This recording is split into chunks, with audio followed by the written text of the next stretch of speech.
Hey, everybody. This is Sean. I'm down here from Gaming NBS. Today, we're going to be playing MÖRK BORG! Metal RPG! And with me are everybody that you see here on stream. We'll go around and introduce everybody. But we have some things to do ahead of time, like finalize our characters and things of that nature. So it's going to be, hey, this isn't, hey, I've got all our character stuff and Harrigan's just going to go ahead and kick it off and we're going to play. There's going to be a little bit upfront work, even kind of a mini session zero briefly that Harrigan's going to go through. So Harrigan above me as the GM, aka Doom, he's going to be using Owlbear Radio, which is in the center of the screen that you'll see. Hopefully people can see it well enough. Otherwise, I'm going to turn it over to Harrigan, and thank you for all the players showing up today, willing to play on a Saturday morning. And Harrigan, thanks so much for running this game. I think it's going to be a blast. I'll turn it over to you, sir. Thank you, Sean. So we probably got about 15 minutes or something like that of stuff to kind of run through before we actually hit the ground and play, kind of like when we played White Lies with Sean and a few other BSers. So today we are playing MÖRK BORG. This is a game by, I'm going to mispronounce this, as we'll mispronounce MÖRK BORG all the time and all the other Swedish words in this game. But it's a game by Occult Ostmastar Games and Stockholm Cartel, and it's published by Free League. Described as a doom metal of a game, a spiked flail to the face, light on rules, heavy on everything else. Pitch black apocalyptic fantasy about lost souls and fools seeking redemption, forgiveness, or the last remaining riches in a bleak and dying world. So it's a very specific niche that we're talking about. And I am going to do sort of the CATS methodology of going through the concept, the aim, tone, and subject matter, just to get everybody kind of leveled on the same playing field in terms of what we're going to play today. But before we do that, let's go ahead and do introductions. I'll start with myself. I'm Harrigan. I'm going to run the game. I've been playing and love role-playing games my whole life. Going to run MÖRK BORG today. Looking forward to it. Let's go to Jim next, since he's this way for me on the screen. Then we'll go around. Sure. My name's Jim. I've been gaming probably, I think, since the early 90s. Mostly D&D. This will be my third game playing with folks from the Gaming and BS community, so I'm really looking forward to it. Sweet. Michael, go ahead. I'm Michael. You might have seen me earlier on Delta Green, run by... who ran that? VC ran that, I think. VC ran that, yeah. With Sean. Been gaming for most of my life. Also started at 13 with D&D, and then gamed a lot while in the Army. And then once I grew up and had my own money, I just bought books all the time, whether I play them or not. And I'm playing who am I playing? The priest. Heretical Where priest. is it? The heretical priest. Yes. Grittr. Cool. Gabe. Gabe Dibbing. I played with some guys, including the Delta Green game with Michael. And I am playing the esoteric hermit Urm. I should mention that anybody can change those names. You can change genders. You can be gender neutral. You can do whatever you want. Are you kidding? Grittr is an amazing name. Those all came from the book. The book has great doom metal Scandinavian names in it, so it's they're in there. Sean, anything you want to add about yourself? Everybody knows who's watching this stream knows who you are, I think. Yeah, I'm just the guy that does a podcast with Brett, Gaming and BS. Check it out. Otherwise, I'm going to be playing. I don't know if it's Wemut or Vemut. He's the gutter scum. Yeah, gutter scum. And there will be a moment when we start the game when you can all do a little bit of description. Or Sean, you can tell us about your origin, because I think it's pretty funny. So we'll get to that. Okay. So, and thanks to Sean for setting up. I'm not looking at the Twitch, but all of this stuff, all this bling and the cool play mat and whatnot. That's all Sean's doing. So thanks to him for setting that up. I'm not going to be much help when it comes to the technical side of this stuff. So he's got us covered there. All right, so let's run through. If there are any questions at any time, guys, just stop me. But otherwise, I'm going to kind of breeze through some things to kind of get us leveled, like I talked about. So the concept of this game, you play miserable wretches. So these are not happy people in a grim, dying Nordic fantasy world. Try to survive or meet your end on your own terms. You're going to die, so stand ready with that PC generator. So, we may see some PCs get through to the end. We may not see anybody get through to the end. We'll see how it goes. Our aim today, let's play one session of MÖRK BORG. It's an Emmy award-winning game. It's very light, but it's just so heavy on sort of theme and dripping with sort of that doom metal aesthetic. But the part that I think we have to be careful with, it's not like a grim dark, like edgelord kind of game. There's humor running through it. So the tone of the game is pitch black metal, gallows humor, grim horror, absurd grossness. So you're gonna hopefully see all that stuff today. Subject matter wise, we're talking brutal violence, gore, death, filth, savagery, the occult, cannibalism, enslavement, torture, body horror, mind control, futility, corruption, Sean's accents, Harrigan's GM style. Those are all going to be in this game, so be ready. Touchstones, if you know the video game Darkest Dungeon, I think it's very close to what we're talking about here. There's shades of Warhammer in this, Shadow of the Demon Lord a little bit. And this will sound unusual, but one of the things I think hits the tone best is this is Spinal Tap, the movie. And I say that because Spinal Tap takes itself very seriously and has this absurdness undercurrent running all through it, right? From the way the characters behave to their inability to see what's the real world around them, that type of thing. So I would say that we're not shooting for goofy. We're shooting for the characters to be immersed in this so bad it's just ridiculous world, and then sort of see how they come out from that. Any questions about cats, about the tone, the subject matter? Okay, so let's talk just briefly about tools, safety, and comfort. Tools are we're using Owlbear Radio to do a little bit of image and map sharing. We're using the Google Sheet that I think you all have up for our characters. And then Sean has the stream and the OBS Ninja stuff going for all the video sharing and whatnot. Safety-wise, I'm going to try something called script change today. So normally I run with the X card and with lines and veils. I want to try something just a little bit different. I don't think any of us are in for particularly horrendous type of content, but you heard me say what the subject matter is. So it's that kind of game. I think if we approach it with the right sort of levity, I think we're okay.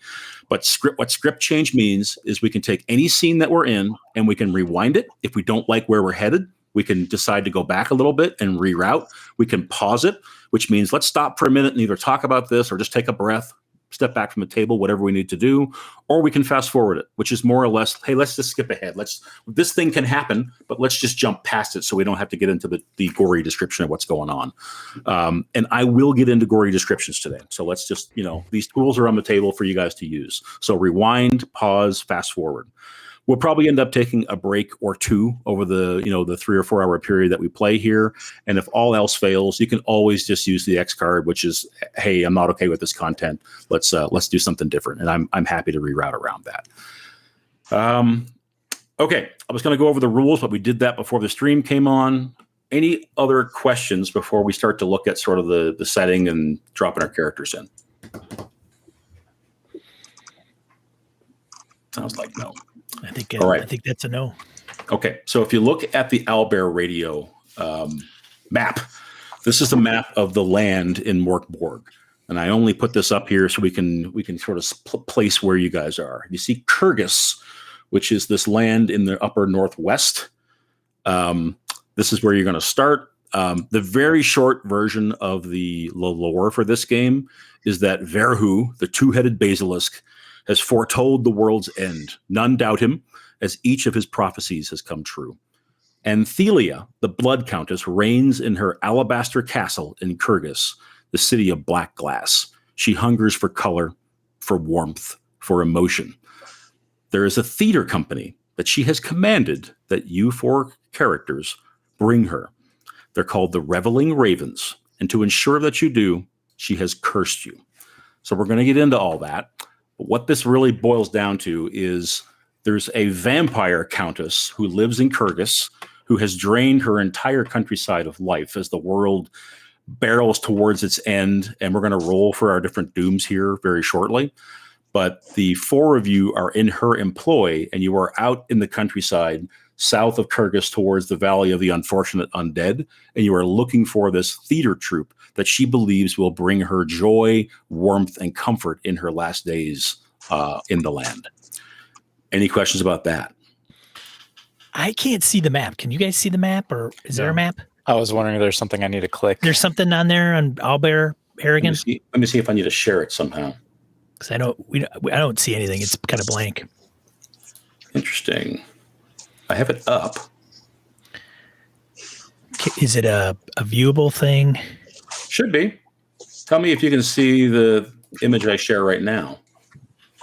And if you can see my little laser pointer. Can you see it? I do not. see the dark gray. Yeah. Interesting. And when I click images, it just prompts me to select a map. But is there a fog of war on something? Maybe. Do we need tokens out maybe to see? Do tokens have vision in this sort of application? I don't know. No, don't think so.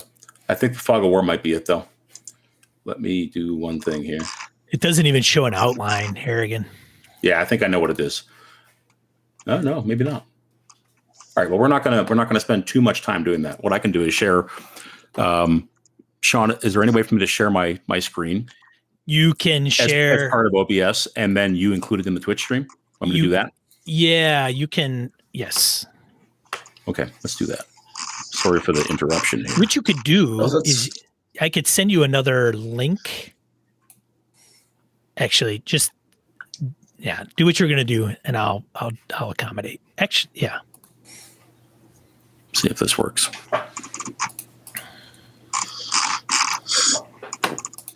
All right. Apologies that you guys weren't seeing this, and maybe it's too small to actually see at this stage. Is it worth leaving it up there? You can maximize it. Okay. And I can make an adjustment on my end to bring that into the stream. So go ahead and keep talking, and I can get that squared away. Okay. Well, we'll see how it goes. We may do things a little bit differently here, based on the fact that I can't share the map like I thought I could. So I should have tested that first clearly. All right. So to start off, the way MÖRK BORG works is there are these 7 miseries that will end the world. So this basilisk, which is essentially one of the sort of elder beasts, almost like a god in the setting, has made these prophecies because one of the other gods has whispered the end of the world in his ear, and now he's sort of making it come true. So what I'm going to have is each of you guys roll I believe it's a D66, and we'll probably start. Let me see. Let me bring up the screen here. Let's start with Jim. And Jim, I want you to roll D66 and tell me what you get. I got 21. 21. As at the beginning, so at the end, all manner of fly and wasp shall fill the air. So all across the entire continent, there are flies, wasps, bees, insects. So there are these different, foretellings of the end of the world. This is one, and it's come true. Mike, roll your D66. 51. 51. The lake and brook shall blacken, and the water shall become tar. So there's not much fresh water left in this world. So the water sources are all putrefying and turning black. So there's flies. There's horrible black tar-like water. Gabe, what's your D66 roll? 43. 43. Look to the west. Forth comes fire and a horde, and kingdoms burn. So if you do look at the map and you see Bergen Crypt in the far southwest corner, that's kind of the origin of the world. It's where the basilisks live. There are 2 basilisks in the setting. One is the one that foretells the end of the world. The other is it's hard to tell if it's his sister or his mother. She still lives in Bergen Crypt, so obviously she is helping with the end of the world by sending her armies, her forces out from Bergen Crypt across the continent. Sean, go ahead and roll D66 for us and tell us what you get. 42. 42. And for 5 days and 5 nights shall fathers weep. So recently, as we open the game, there'll have been this time period where anyone who sired a child was unable to do anything for 5 days and nights but sob and cry. They didn't know why, but they did. So these are the dooms that are coming to pass in this world. And if we were to play this longer term, when you hit the 7th, that's the end of the world, and it literally says in the book, "Burn the book." It's when you roll your 7th doom, it actually says, Metal! The game and your lives end here. Burn the book. That's awesome. There's another chart in the book that says roll randomly or throw a knife at this page to determine randomly what. The game is full of that kind of thing, so it's pretty good stuff. All right, so we have not really much fresh water. We have armies coming from the west. We have the flies.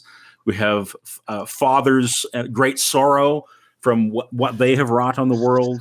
This is the backdrop against which we're painting all this. All right, so let's look at moving ahead here. Characters. Does everybody feel like they have finished their character? Did you all go through sort of the second tab, which kind of walks you through that process? Yes, I did. No. I have one question. I think Sean does too. Okay. Well, I do have a question. Like, I could check out the tab, but what's the order? What's the ability order? Ability order is strength, agility, presence, and toughness. Okay, I just need to. I have to assign that properly. And Go we're ahead, just Gabe. recording like the modifiers, right? Not Yeah, the you should just roll onto the sheet, Sean, because there might be modifiers. I know I had them. Oh, gotcha. Oy vey. Just do it over, man. No, I'm good. I can just. Oh, I meant instead of like the 3d6 roll, like there's a table on the second tab that gives you like the actual value. Oh, I see what you're talking about. Yeah, I see. Yeah. Then you find the value. Yeah. Yep. Actually, yeah, I screwed that up then. I was using so for some of my things I screwed up. That's a good point. My hit points are not going to be 17. You're immortal. Right. It's 2 to whatever my toughness is. You're right. Good thing I worked this out. 4. I have 4 hit points. So my other question then too is I see that there's roll equipment, and nothing on my sheet actually prompted me. And it makes sense. I don't actually even really care to have equipment, but was the Esoteric Hermit supposed to have a equipment roll?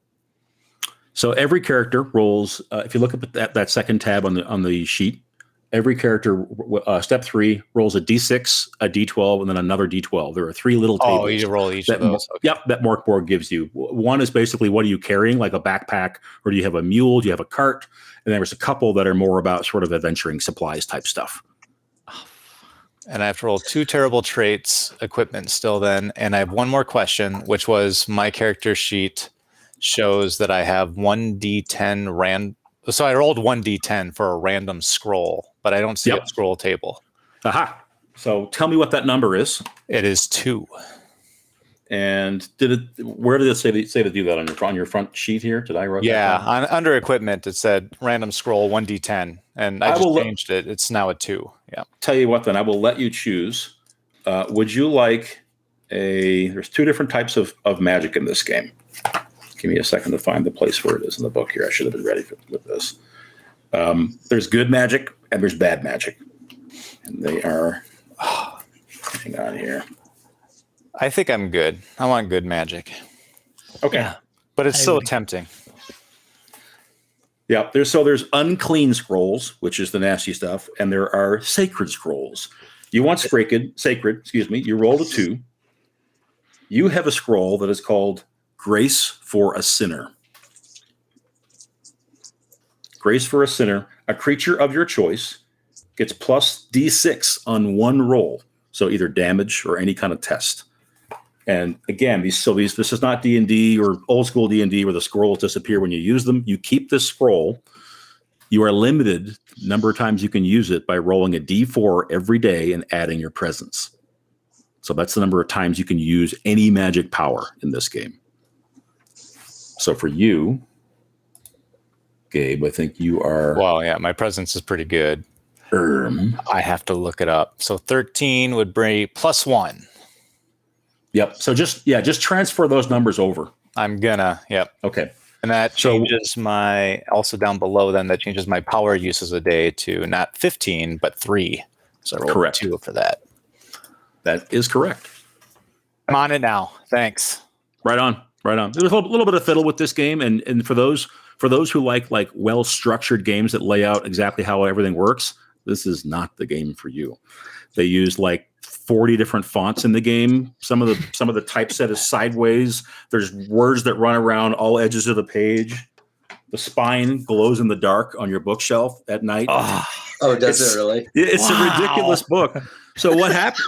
Just slight aside. The two guys who wrote this never wrote a D20 game before, right? So they got together to write it, and when Freely got wind of it, they were like, "Fucking cool! We'll back you." And the Kickstarter went crazy. And Free League were the ones who were like, "Why don't you add this to the book and this to the book and silver pages and glow in the dark writing and a bookmark?" And so Free League was the ones who were like, "Add this." It's just pretty cool. Go nuts with it. They did. I mean, they did. You're gonna make a nutso game as well. Yep. But I've read some people read it and are like, "What the." I can't make sense of this thing, right? Because there's no chapter on character creation. It's just sort of all together. So, yeah, it's kind of the polar opposite of old school essentials in terms of layout and clarity. Yeah, right. Yes, it is. Yes, it is. The whole purpose of OSE, right? Yeah. Yep. So I don't have any scrolls or anything. I do have.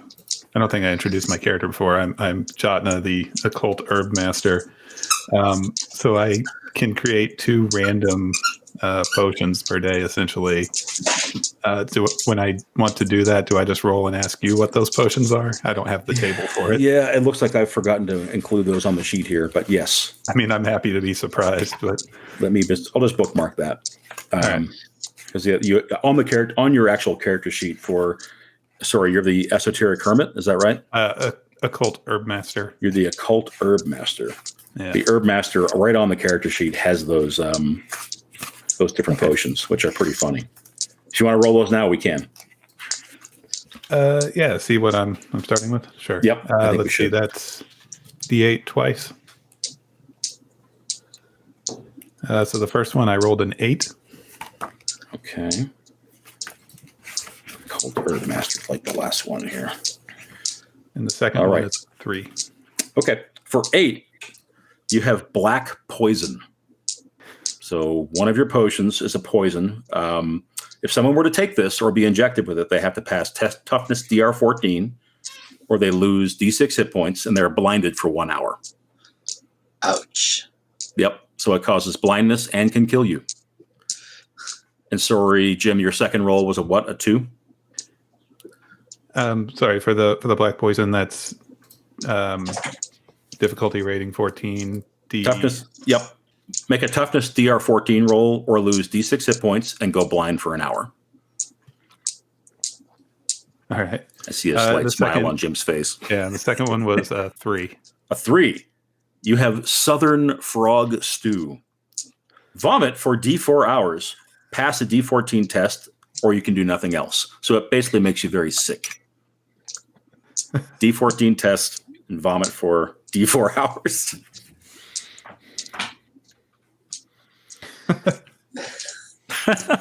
And every day you roll randomly to see what ingredients you find about your person to make these potions. I mean, you better believe I'm going to be offering that to everyone we meet because it's only good for like a day. That's right. You wouldn't want to eat not fresh Southern frog stew. That's right. It'll be like D6 the next day. Yeah, turn bad. Michael, Sean, Gabe, any I know you're working away. Any other questions about what we need to roll, or maybe other situations like that where I've forgotten to put a table in? Well, I've got the blasphemous Necroball Bible, and so I feel like we may as well just go ahead and gamble on that one. It says, so intensely blasphemous, even the priests themselves could only peruse it once per day. When read, roll a die. For an even result, for the rest of the day, PCs heal D4 hit points after just 5 minutes of rest. On an odd result, the priest is plagued by demonic hallucinations. The DM may invent D3 things that only the priest can see and describe them to the player as if true. So I'm in a gambling mood. So what do I roll? Roll a d6 and go even or odd. 4. Even result. Okay, so I'm going to leave it on you to remember this, Mike. For the rest of the day, after 5 minutes of rest, PCs heal D4. So basically, every time you something happens and people lose hit points, whether it's combat or whatever, if you take a breather, you'll get D4 hit points back because of your blasphemous Necrobell Bible. Necrobell is the god who whispered in the basilisk's ear about the end of the world. So Necrobell is like the architect of all this. It's pretty cool. Oh, that's awesome. So yep. How about the rest of you? Sean, you get your ability straightened out. -3 strength. Yeah, I'm kicking ass in the strength realm. Right now, I think I made it as far as my second roll for equipment. Okay. So we're not too boring for third people roll. who are actually watching this. This is what Sean's going through. Finishing his attributes, rolling his equipment. Hit points, omens. Do you guys see how omens work? On the top of your character, on the character keeper, I have a little thing right here, if you can see it. An omen is like a fate point or a Benny. So it's like a piece of meta currency where you can affect the narrative by changing a mechanic. It can change your damage to maximum, re-roll any die, or someone else's die. You can spend your omen on their die roll if you want to. You can lower damage you're taking by D6, or you can neutralize a critical hit that someone makes against you or a fumble that you make, or you can lower a test's difficulty rating by 4. Again, most DRs are 12. Okay. So that's how you spend your omens, and you'll see how you have to roll for your omens, most of you. Sean, you'll get there. It's a D2 for you, I think. I did roll an omen. Oh, I did not roll an omen. It is a D2. Do you need my omen? Yeah, you need it. I could drop it in for you. I rolled a 2. Okay. Changing your omen to 2. What? So after equipment, then it's weapons and armor. Then it's your 2 terrible traits, your broken body, and then finally your bad habit. And that will complete the characters. Oh, I got it. Okay.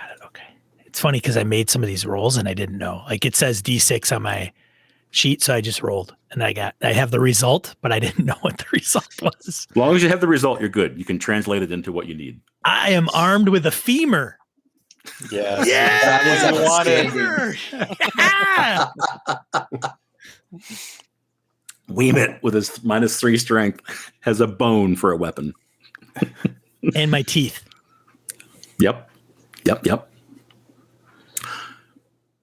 Nobody picked that class. There's a class called Fanged Deserter, where the church has these soldiers where they file all their teeth. Oh, geez. Yeah. And this guy deserted from that. Still feeling pretty good about my equipment rolls. I didn't get I have a knife for a weapon, but I did get a bomb and 3 monkeys. I saw that. I'm What like, could go wrong? monkeys. Yeah. I have They no love armor. me. They don't pay attention to me. No. Is anyone finished or close to it? I'm finished. I think I am. Okay. Let's do this. Jim, maybe give us an overview of your character, and then Gabe and Mike will do the same thing while Sean finishes up here. You can cover sort of the the interesting bits that you just rolled, right? Like Jim just did. Sure. So I'm playing Jotna, the occult Herbmaster. My appearance, short, rather toad-like. So if you're familiar with the 80s D&D cartoon, looks a lot like the Dungeon Master character from that, but hairier. Personality-wise, cowardly, bitter, has resting maniac face, which I think is delightful. And when trying to hide, he denies this, but he tends to whistle.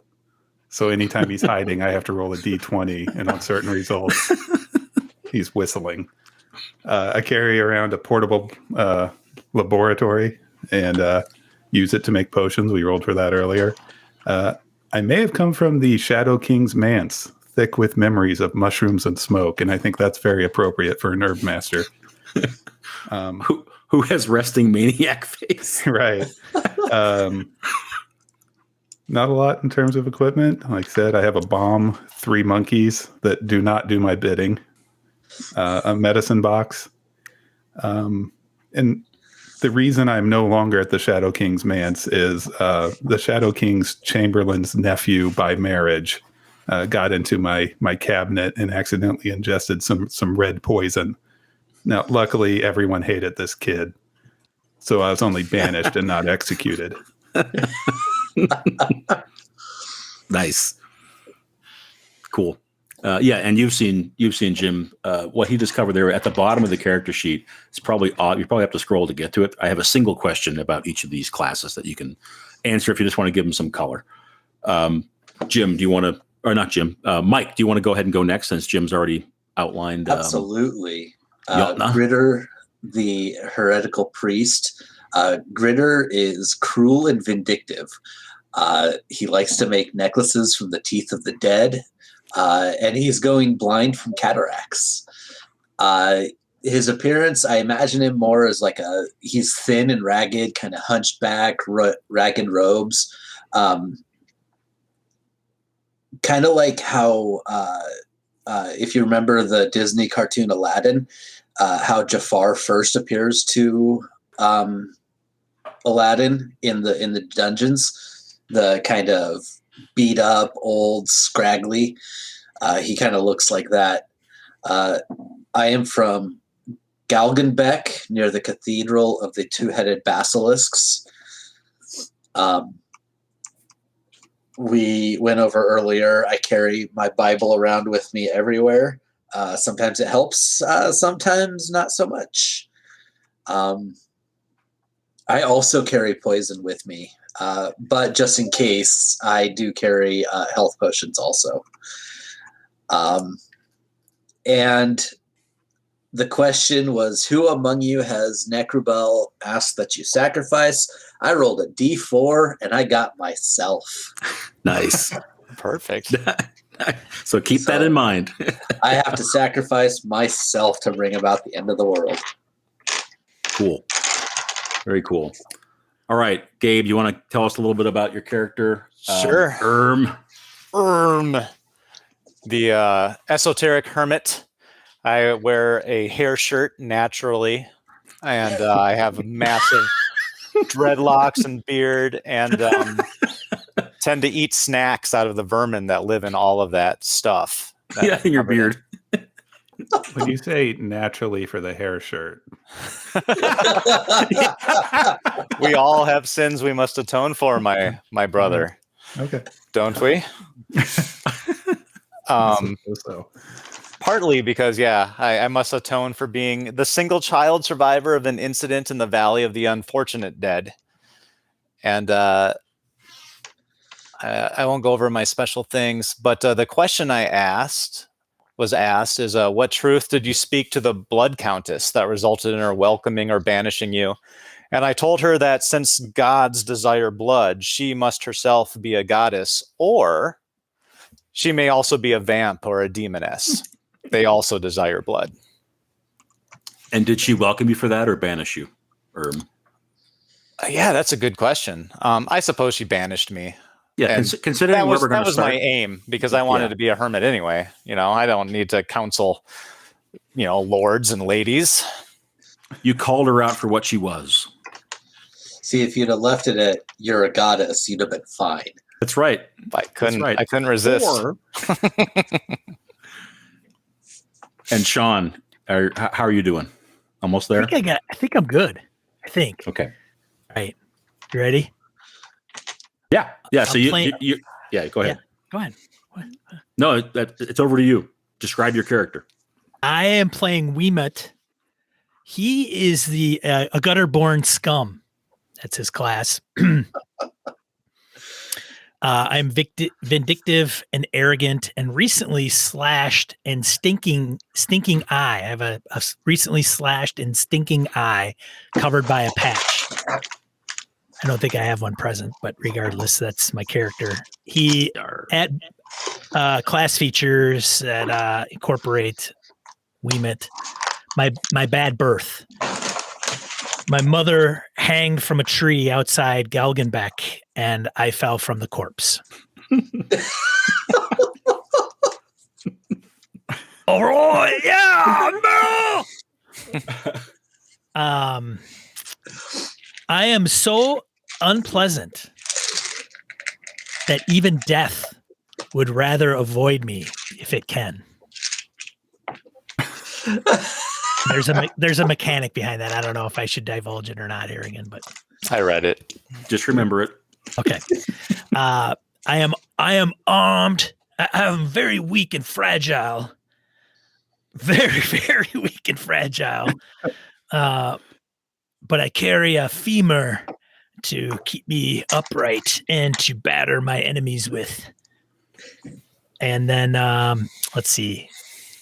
What was your narrowest escape from the clutches of death? And I was one of the few that were chosen to be sacrificed for Necrubal, but I escaped. Nice. Right? Because I think Grittr was supposed to sacrifice somebody. So I was in line of one of those sacrifices. And now I have to sacrifice myself instead. I just realized that's why I'm cruel and vindictive now. I just realized I have the highest strength and I'm at -1. Oh yeah, I haven't even looked at the stats. Yeah, you guys are terrible. Yeah. So I think that covers. I think that covered everything that I have. Did I miss anything that I should have filled in? I don't think so, but as we play, anything that you missed, just Okay. fill it in and add it to what we're going to do here. All right. Any questions on the characters before we move to the next step here? I don't want this to get too long of a tooth here, so we'll move quickly here. Okay, so let's say this: we're not going to open the game quite yet. One last thing to do. You've been traveling for a fortnight, so the Blood Countess has put the 4 of you. You're bound together by a curse, right? She wants you to find this traveling group of theater players, of puppeteers, so you can bring them back to her alabaster palace in Kyrgyz and do a show for her, right? And she has cursed each of you. And the longer that this goes, that you don't bring this traveling troupe back, the worse it gets for you. So I would like each of you to roll a d20, and I want you to tell me what you get. And this is how the curse is manifesting for each of you. So I'm going to go in that usual clockwise fashion here for my screen. So I'll start with Jim. I rolled a 7. Jim rolled a 7. Jim, your earlobes have rotted away. So the bottoms of your ears are black and twisted and shriveled. This has just happened in the last day or so to give you all sort of indication that the Blood Countess's curse is a real thing. All right. Mike, what did you get? I rolled a 4. You rolled a 4. Roll a d4 for me. Oh no. 4. You've lost 4 of your fingernails. So 4 fingernails from one hand have come off, and there's bloody, gooey messes where your fingernails used to be. Quite painful. Gabe, d20. 9. Our hermit has lost the tip of his nose to this rot. So the end of your nose has rotted away and is a wet, gooey, nasty, pussy, running thing. Sean, d20. 13. 13. That's got to be bad. Wemut's lost his whole nose. All of it. So Wemut has a big, open, weeping sore in the middle of his face where his nose used to be. Wemut, when you came to this morning, your nose was in your hand. Gelatinous, kind of has just sloughed off your face. Not much you could do about it. So you probably have a bandage across because you got such an open wound on your face. So keep in mind that not only do I have a bandage over the hole in my center of my face, I'm wearing an eye patch because of my eye.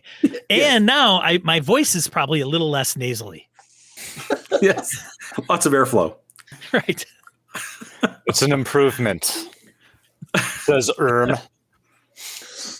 Look at it. Look on the bright side. No nose. Yep. All right. Awful.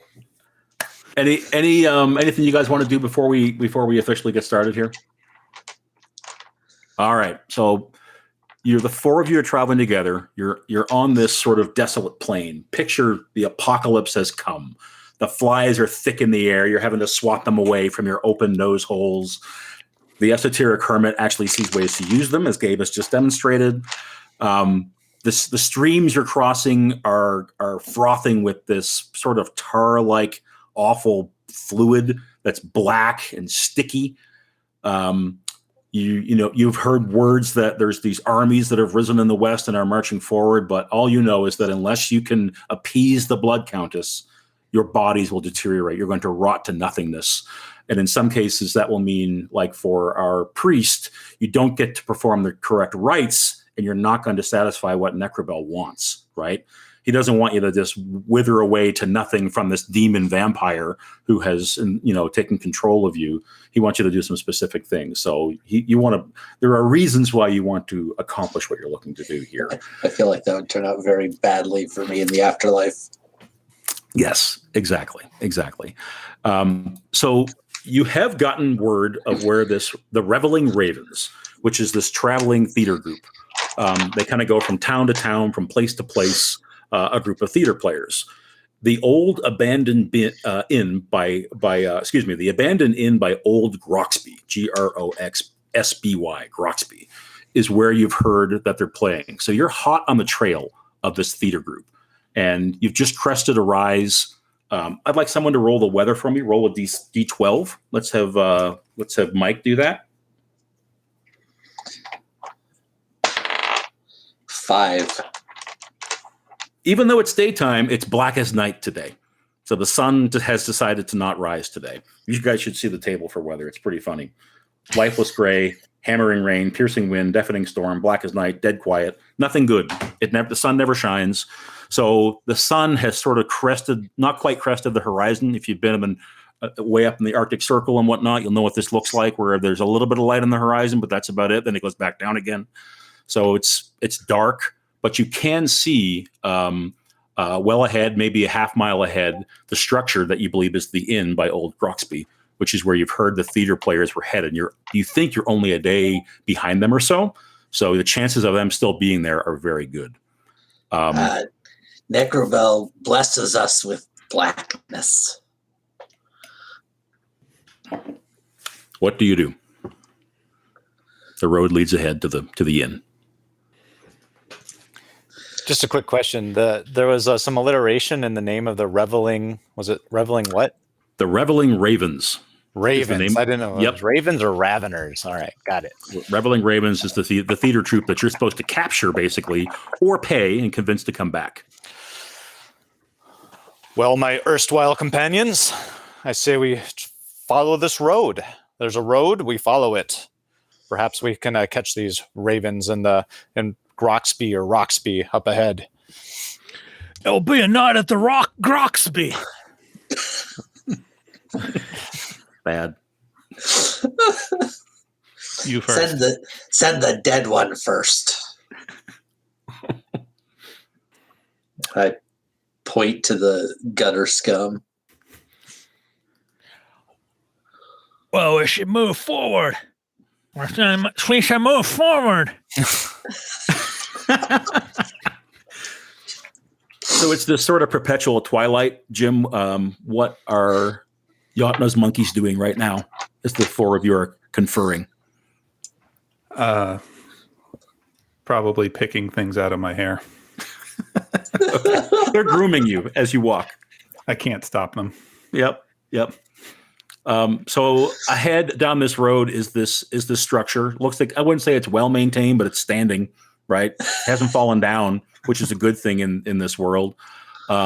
Strangely, you don't see any animals or sign of movement or life or light at all. And with the perpetual darkness that's going on right now, you would expect to see that hearth glow from inside the inn.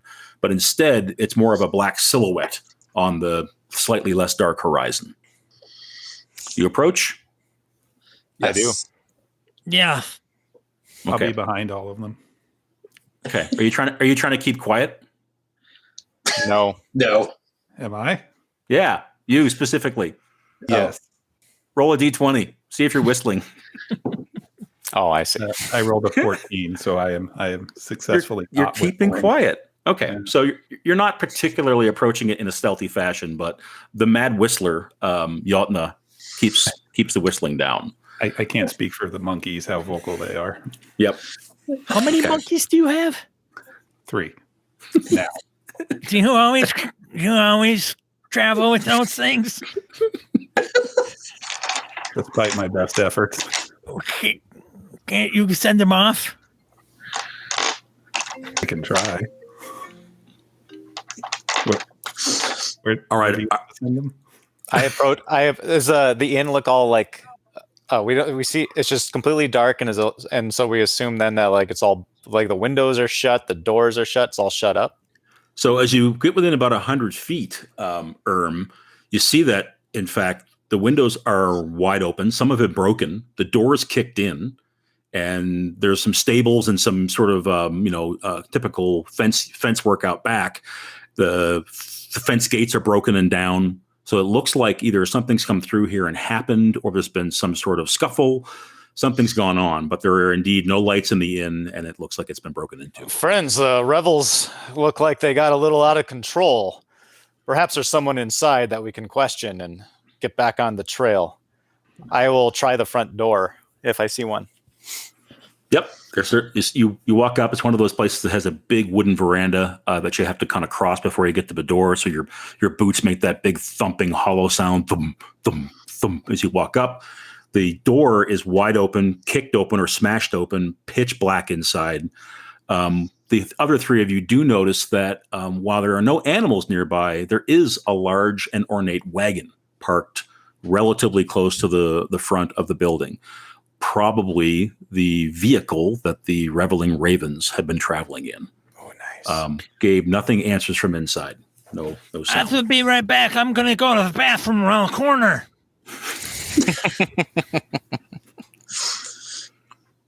I don't know Is if that you're what you do? playing or Yeah. Okay, Sean, we'll see you in a minute. Okay. Thank you. I'll hand him a little like waterproof bag and be like, here, use this. I might need that. I'll go up to the wagon. You say it's kind of like covered with a tarp or something like that? That's what I'm picturing. No, it's more like an ornate kind of wooden carriage. So it's the kind of thing you would open a door and get into, and then there's a place on top where all their supplies would go, and out back. So it's the kind of thing where probably 2 to 4 people could travel in it. It's got 4 wheels, and all the luggage and whatnot would be sort of on the outside of it, on top and out back. Great. The interior. My objective here is to find something that I can use to make a light. Okay. None of you have light.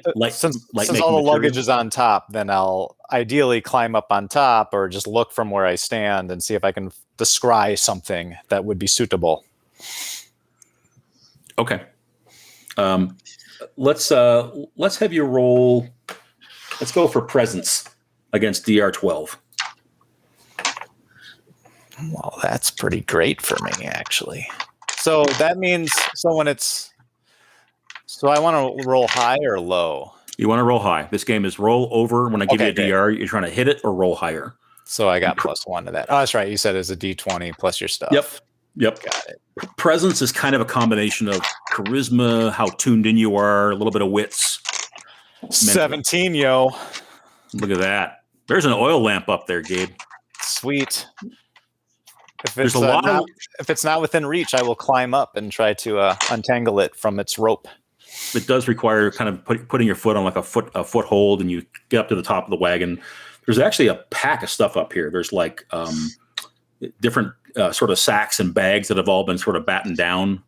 There's a little trunk that's up here, and there's this oil lamp that looks like maybe it's all actually in like a little bit of a mount. So maybe they wanted to travel with the light on type of thing. So you can remove it from the mount. I would imagine you have a flint and tinder. You light it up, and you've got an oil lamp. And we did lose Wemut to the bathroom. That's pretty funny.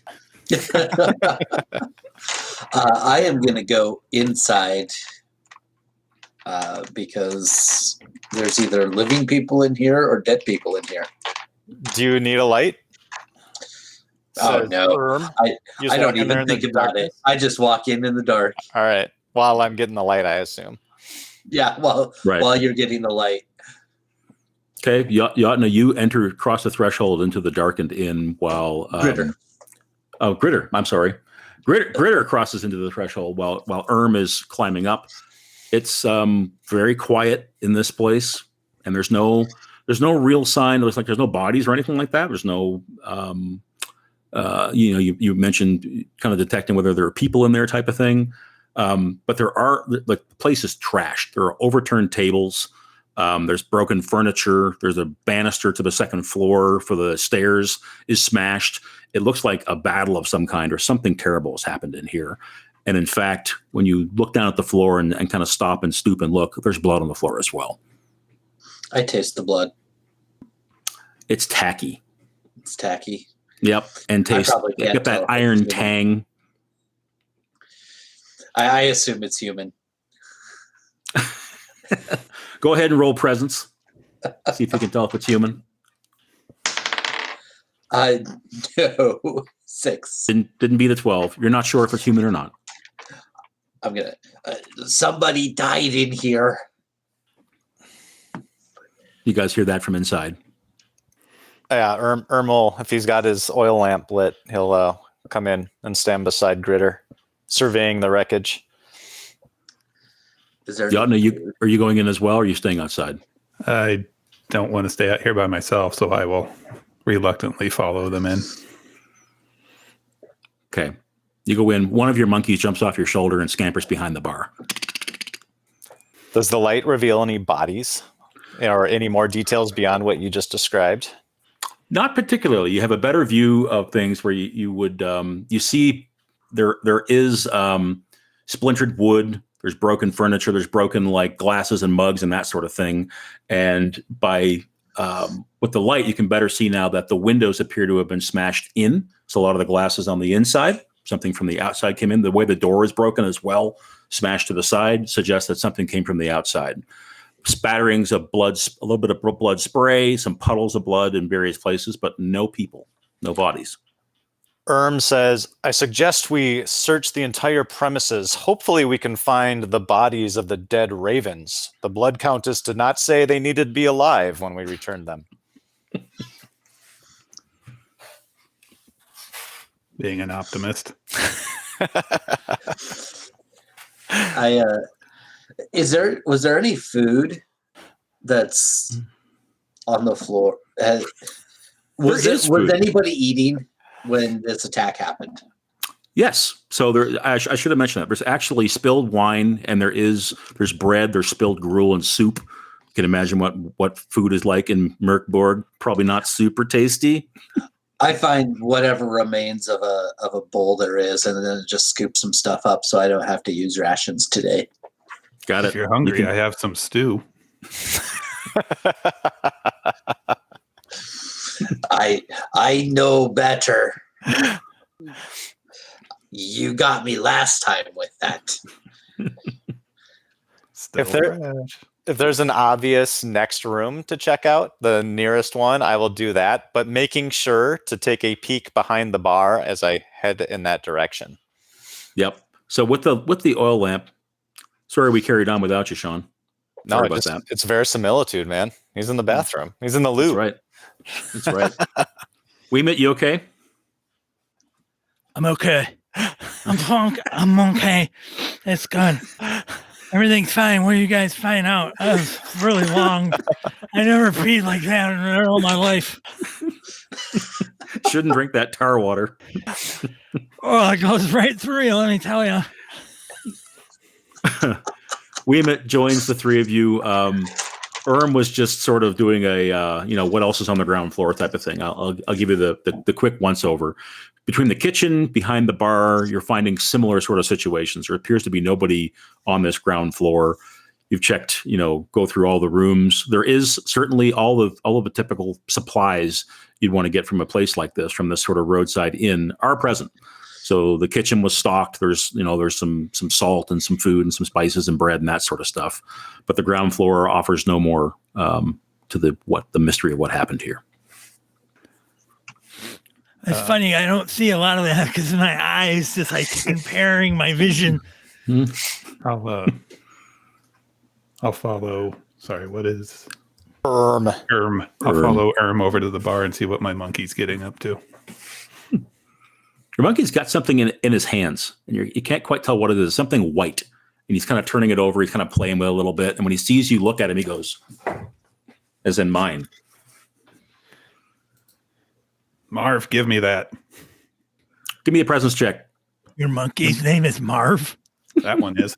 Oh, that's fantastic. Let's see. 11. A failure. He scampers into the kitchen and then out the door. I thought the gray one's name was Marv. That's Betty. Marv, Betty. What's the other one's name?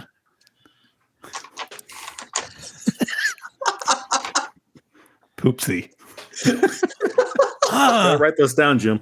family resemblances, I can tell. Marv, Betty, and Poopsie. Marv is the curious one. Marv has found something on the floor and made off with it. The ground floor is more or less clear. There is a second story to the inn. Up I go, leading the way with my lantern. Okay, Wemut, just so you know, since you were outside taking a leak, there's only one source of light in here, and Urm has it, an oil lamp. Unless you have one too. No, I left that behind for some reason. It's fine. It's all good. I don't know why. This place is always dark. I don't know why I would never carry a lantern with me. I've given up any hope of light in this doomed world. That's right. You're all used to the perpetual darkness. Urm, you are my beacon of light in this world. Urm. I get that a lot. That's why I hide in the wilderness. Of your Everyone beard. gathers around me. Of your hair armor. It's fantastic. I need to get me one of those. So this hairy beast climbs the stairs to the second floor, and Urm, as you reach the top of the stairs, it's a classic fantasy inn with a long hallway and doors on all sides, and you hear a thump boom, boom, boom, boom, from somewhere ahead. Give me a presence check to see if you know where it came from, or if it's just somewhere on the second floor. Sure thing. Stats. Presence +1. Yep, hit a 12. No, 9. Can't tell where it came from. Somewhere in one of these rooms. There's probably 4 rooms up here. What do you do? Is everyone with me? Yes. Yeah, I say we all try a door. I'll go to the second door. I'll take the first. I'll try whatever door Urm's opening. He's braver than me. So you're with me, huh? Okay, what about you, Wemut? I will accompany Grittr. Okay. So 1 and 2. Yep. One of those doors is locked, and the other door swings open freely and is empty inside. And there's no real sign of a struggle. There's no windows not broken, no blood, nothing sort of messed up in the room. It looks like a typical unlived in room. Has been tidied up for the next guest, but the next guest hasn't come yet. What do you do with the door that's locked? And let's say that was who went to the second door? I did. All right. Me and, so Grittr, when you try that handle, It appears to be broken. Or locked, I should say. Wemut, you're gutter-born scum. Do you have any experience with locked doors? I represent that remark. As maybe. I don't have my tools with me. You never have your tools with you. Well, I could take a look. Break a little sliver off your femur and just jiggle around there in the keyhole. Yeah, I will. I don't know if I have anything to handle locks, but that's kind of my deal, I think. I'm a sneaky guy, though. What do you want me to do, Harry? You want me to finesse it? I want you to roll agility against DR12 to see if you can figure out some way to get this door open. And in fact, there's no keyhole. It's the sort of thing where there's probably a bar on the other side of the door, either a bolt that's been pulled. Oh, easier. Or wood. Correct. Yeah. So if you got a dagger or something like that, or a sliver of your bone femur.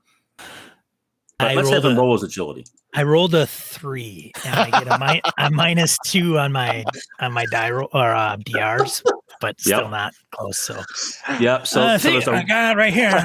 Clank, clank, clank, clank, clank, clank, clank, clank. Missing eye. I don't know.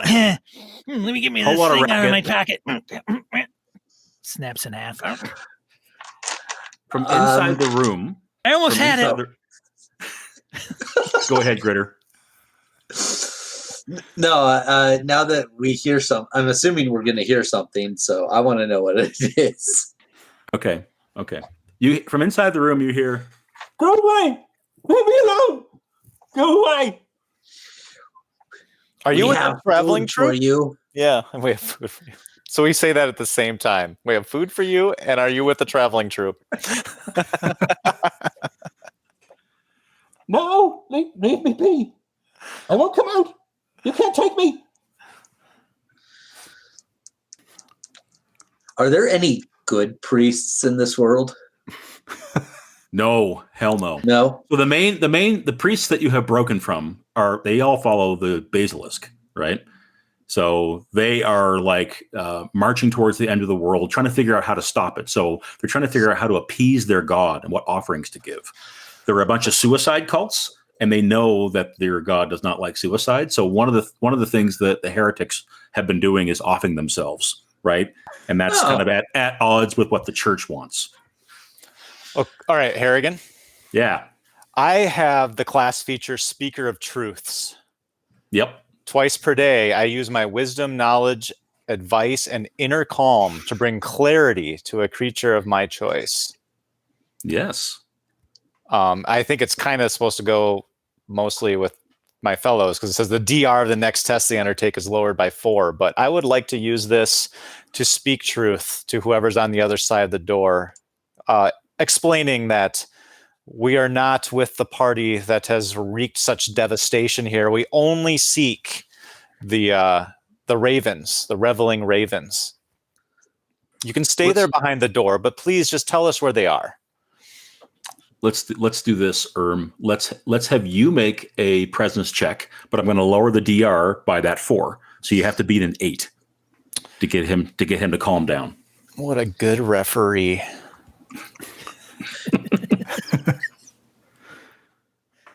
Yes, I was hanging on that 4, but it's 15 total. All right. So you appeal to his, your inner. You use your inner calm and your charisma and your soothing words. The door, you could hear something kind of ratchet a little bit. The door opens just a crack. You see an eyeball and the man's sort of pale oval face as he's looking out like this. And he says, "Well, the ravens were taken. They were all taken." The door. Now that the door is half open, I just smash it open. Okay, Grittr. Grittr leans into it, slams the door. The man says, "The ravens were all..." He falls back into the room as the door is burst open.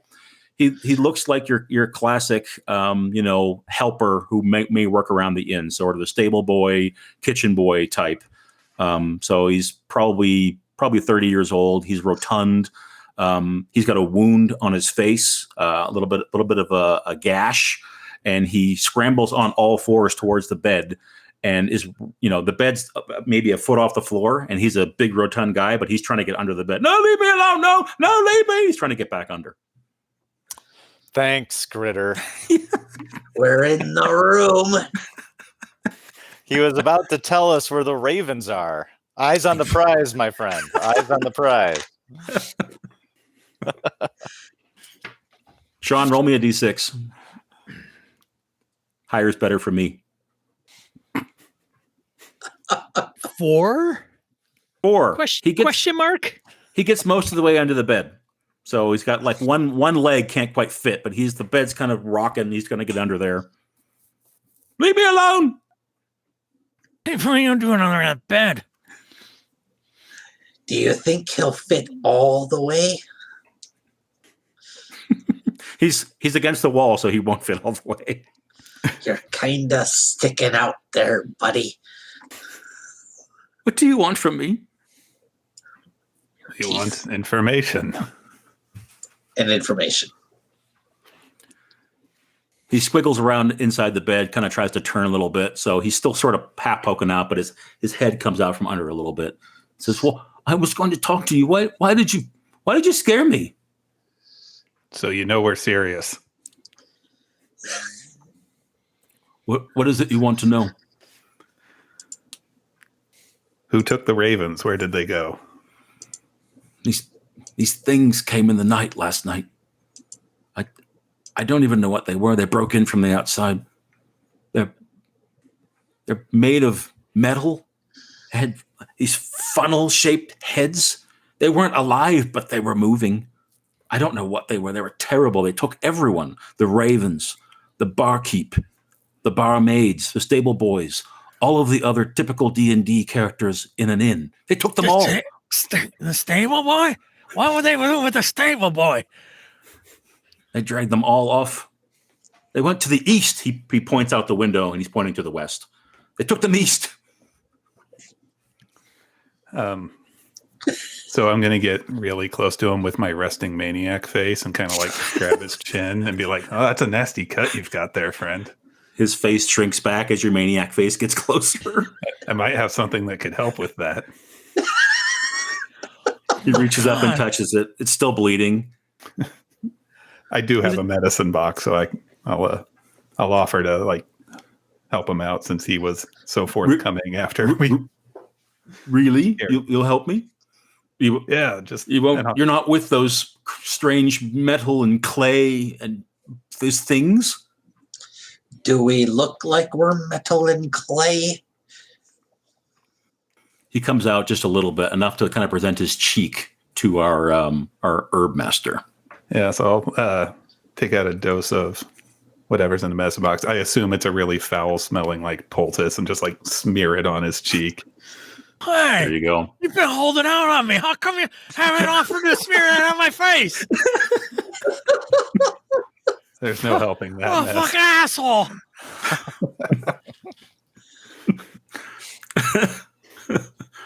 All right, you place the poultice on his face.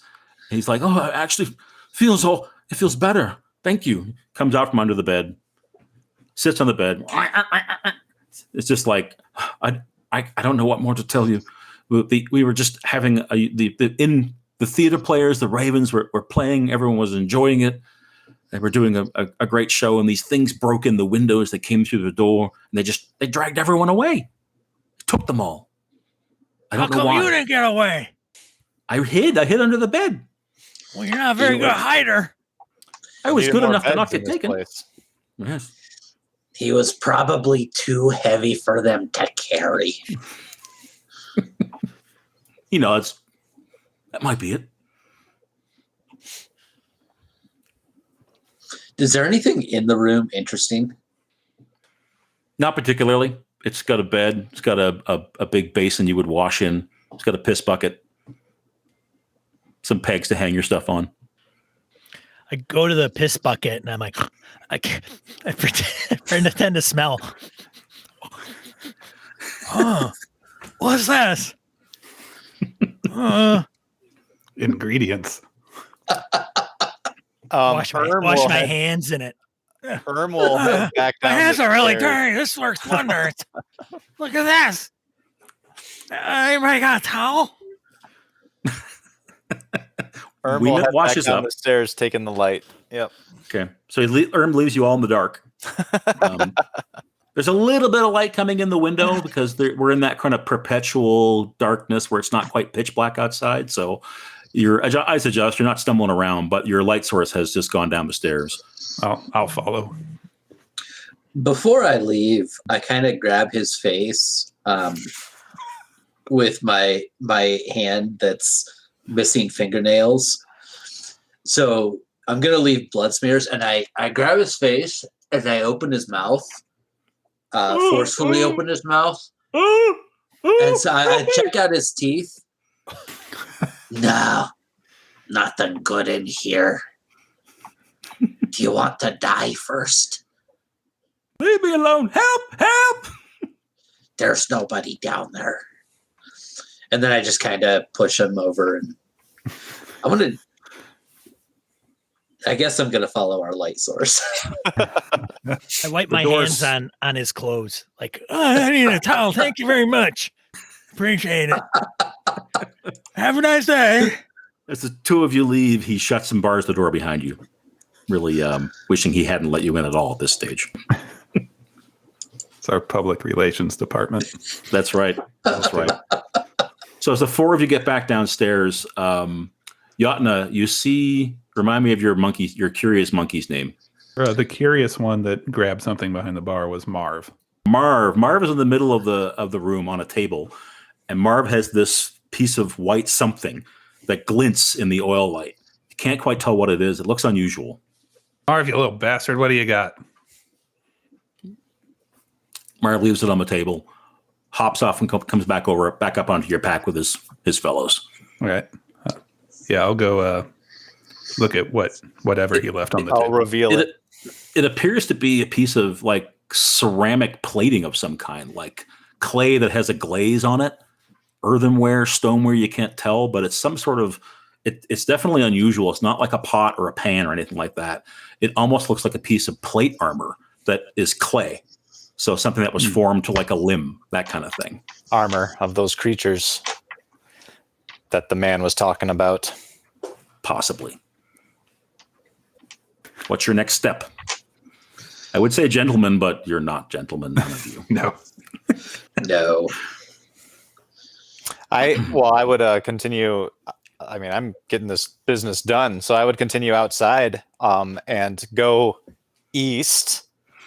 But of course, with the lantern, inspecting the ground, looking for what I assume, at the description of such creatures, must be an obvious trail. So the ground outside of the inn, the lighting's not great, but you do have the lamp. It's that classic sort of trampled beyond belief kind of, there's been horses and goats and pigs and people and everything else. But as you do a bit of a circle around the inn, sure enough, in the direction that he pointed, there's quite a trail of the ground being torn up by what almost look like sort of armored boots, maybe. But it would suggest that like we're talking between 10 and 20 people went this way, or 10 and 20 figures or things. So it looks like the direction he pointed in is indeed where they either came from or where they went, one or the other. All other traffic seems to be primarily up and down the road. My friends, I'm off to see if I can locate any of these ravens. I would rather that my nose not become like Wemut's. It is kind of disgusting. Oh, bugger off. Well, all right. I'm going to go with Urm. He's got a light. I can't see a damn thing in here. Anybody doing anything else with the inn or the wagon or anything like that? Or are you all going to get on the road? I look back as wistfully as a cruel and vindictive priest could look. No, I'll come back later for anything I might want. Are we sure there wasn't anything else useful in the wagon? You did not go through the wagon carefully. Remember, as I discussed, there was a chest up there. There's a bunch of sacks and bags. I mean, a lot of it would be typical kind of traveling fair clothing, and you think for a theater company there'll be puppets and costumes and all sorts of stuff like that as well. Costumes. Why did I say that? I love costumes. A puppet mask would be great. Oh, puppet clothes might be monkey-sized. Puppet clothes might be monkey-sized, yeah. But I don't think I need to dress these little assholes. I don't know. I kind of think Marv would look good in a little puppet vest and the little monkey fez hat. He's at least useful sometimes. Poopsie's just the worst. Poopsie is the worst. I'm going to follow Urm. Okay. So we have one light source that you're traveling, and you're going. I think he said west, and he actually meant east. Is that what I mentioned before? Whichever direction that the trail actually goes is where you follow. All right. So you leave the inn behind, right? Yep. Yeah. Let me bring up something else to show you here. Can you guys see my screen? Yep. Yes. So this is just sort of indicative of the rough terrain you get into off the road. So the elevation starts to climb. It's kind of craggy hills. I wouldn't call them like giant mountains, but there's lots of rock bluffs and outcroppings and that sort of thing. So the going starts to get a little bit rough. And as you're kind of moving along, you actually travel. The trail is easy to follow. You travel for a couple of hours. So you leave the inn and the wagon in the dust. You can't see them anymore, especially since it's so dark. You've got your one light source that you're using. The flies are thick in the air. Ahead, there's a faint sound on the wind. I want everyone to make me a presence check against DR 12, please. See if you can determine what this sound is. 3. I failed. No. 'Tis a game in which you fail a lot. I succeeded. 14. We met. 4. I have +2. I did okay. So his ears are great. It's everything else that's a mess. I can't. It's not worth this shit. But okay. So everyone else just hears. It sounds like a calling. There's words on the wind coming from somewhere, right? Urm, leading the pack with the oil lamp, can tell that these are human voices, and they're coming from off to the right. One of these rocky bluffs has some sort of shadows along the front, maybe some caves or an overhang or something like that. And the sounds appear to be coming from there. As you listen carefully, you hear, Help! Help us! Where are you taking us? Help us! Everyone, those caves over there. I think we've made reached our destination. So those wretches, what got us cursed? I'm going to actually, I'm going to start leading the way up to the caves, but now I'm going to reduce the glow of the light, if it's at all possible. If it's not, I just put it out. you can dim it. You can turn it down a little bit. Absolutely. So it's a bit of a climb to get up there. There's no trail or path or anything like that. So you're scrabbling sort of sometimes on all fours to kind of get up. So it's not an easy climb. But sure enough, when you get up closer, everyone can now hear these voices. And there are a couple of different voices, not just one person. It's more than one saying, "Where are you taking us? No, please don't. Help us. No. Hey, what are you doing? You guys hear that? You hear that? Sure do. That's why I'm going up this way. Oh, I thought we were just going in this direction. I was wondering why we were going this way. Sure enough, when you get closer, there is a yawning and pitch black cave entrance these sounds are coming from. All right, Urm, you got the light source. You move forward. I'm not sure, Wemut, that we should lead with light. We would be recognized immediately. As long as these things do see in the same way that we see, they have been curiously described to us as contrivances of metal and hardened ceramics. I'll put it to a vote. Do we want to go in with light? It would be a lot easier for our steps. Or do we want to try to creep along in utter darkness? Sorry, what? Why don't you send your monkeys in? I can try. Send that Marvin. He's kind of a curious bastard. I don't know why he wouldn't want to go and see what's in there. What do you do, Jotna? I'll kind of try to grab Marv and just toss him in. Whoa! So you're going to get pretty close to the orifice itself, to the opening? I'm going to try to do it from behind Urm, but yeah. Okay. Just kind of like around him. This is a Side monkey on it. on your back you're trying to grab, so I want agility DR 14 to try to grab the monkey. That's a Get good that use. monkey off He your has back. he wants no business of this. 11.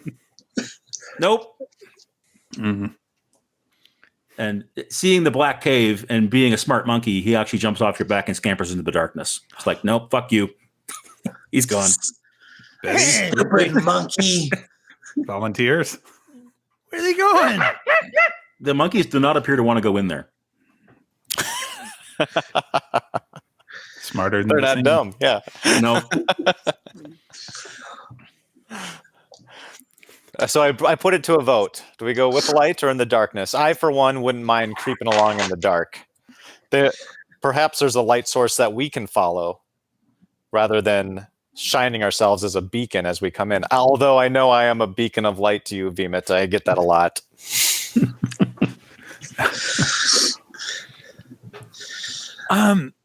Well, allow me to move forward. I may be able to maybe not be detected by whatever's in there. So you have to stay away from me, but let me I will Gladly. I You'll be will our throw monkey. I will throw my grappling hook back at you if there's something that's you should be aware of. Try not to hit us. Of course. With my good eye, it'll be fine. You're going to smell that piss-stained idiot coming from a mile away. Describe kind of the goal. your approach here, Mr. Wemut. So I slowly approach the mouth of the cave. Cave is probably 8 feet tall, probably 10 feet wide. Leads Okay. deeper into this rock surface. I kind of come up along the side, like, not directly in the middle, but kind of the Yep. side of it and get to the Yep. side of the mouth open. us! Help us! Now, I look around the corner. Is my one eye the outside one that I can look through, or is that the patch? Roll a d6 on a 4 to 6. It's the correct eye. On a 1 to 3, nope. You're going to have to do some shifting. Okay. A 4. All right, it's the right eye, the Oh. correct eye. I don't even have to move my patch.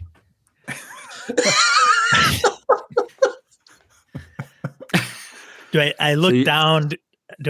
Well, actually, if I need to, I can roll a stealth check up to the mouth of the cave if you'd like. Nope, you don't need to do that. Okay. But I'm picturing you against the wall, Yeah. kind of sliding along, and you're trying to crane your neck around and look in, right, with your one good eye. My good eye. Yeah. As you do that, And then I smell too, just in case I could smell something. Yep. If the cave does not smell good, I'll say that it smells. Can I like, smell it? I don't even know. let's everyone else maybe can It's for smell it theater. better than you can. It's for Yeah, theater. that's right. And the four of you are relatively close to it. The monkeys, it's the smell that the monkeys are actually most reacting to. So it smells like kind of rotten flesh, a little bit of death. Does not smell good in there. When you're looking into the cave, though, it's Says dark, who? man. It's like really dark. As dark as it is outside with the perpetual night going on, it's pitch black in there. Without a light source, you're not going to see much. I wave. I turn around and Throw a grappling at us. throw a grappling hook at him. About 10 feet, lands on the Not ground. attached to Hank, anything. Hank. Yeah. Oh, grappling hook. Does that? I forget. Does that mean that we were supposed to watch out, or we're supposed to follow him now? Can't remember. He's what within, that signal he's within meant. plain sight. He's like 10 feet away. Oh, okay. What omen is this? Grab my grappling hook too while you're at it. All right. All right. A light it is. I can't see a goddamn thing in there. so we can watch our steps anyway. Yeah. I proceed with the lantern lit. Yeah, if you guys have been in caves before, it's very dark with no light, right? Like completely black. So you wouldn't even be able to see your feet if you're trying to walk along, if you're more than 10 or 20 feet inside the cave mouth. And these voices are continuing the whole time, huh? The entire time you're hearing, "Help us! Where are they taking us? What are you doing? Help us!" over and over again. I might actually feel at home coming from the Shadow King's manse. Yep, absolutely. The monkeys did not appear to want to go in there. As you get closer, Jotna, the monkeys jump off your back and are like, "Nope, nope, nope." They're going to hang out outside. Useless. So, how are we going in this? Is it wide enough for two abreast, one abreast? Yeah, it's 10 feet wide. You get at least two of you. Okay. 3 if you want to. I'm willing to be up in the front. You and me, Wemut. Okay, so you've got the light. So the two of you are in the lead. You plunge in. So basically, you're having to, you've got this light source. You know that if something's in here, it's going to see you coming because that's what you were trying to avoid, Gabe. But with the way how dark it is in here, there's not much way to do that. As you walk into this cave entrance, you see a litter of like bones, some scraps of cloth and leather and that sort of thing. And the smell kind of worsens, and you get maybe only about 10, 20 feet in. It turns into a bit of a tunnel, and it keeps going. And you start to see at the edge of where your light is, you can hear those voices. "Help us! Help us! Where are you taking us?" You see a little bit of movement as well, and the movement appears to be getting closer, right at the edge of the light. So this is kind of a split-second moment where I want to know what you're doing before we sort of evolve the scene. I stop and wait for the movement to get closer to me so I can see exactly what I'm dealing with. But I don't walk towards it. I just stop and I hold the light aloft. Maybe I even turn it up a little bit because it was down. There you go. Got it. Wemut, what good decision are you making? I grab my femur and I'm at the ready. In case anything comes towards us, I'll bash them in the head. Or whatever they have as heads.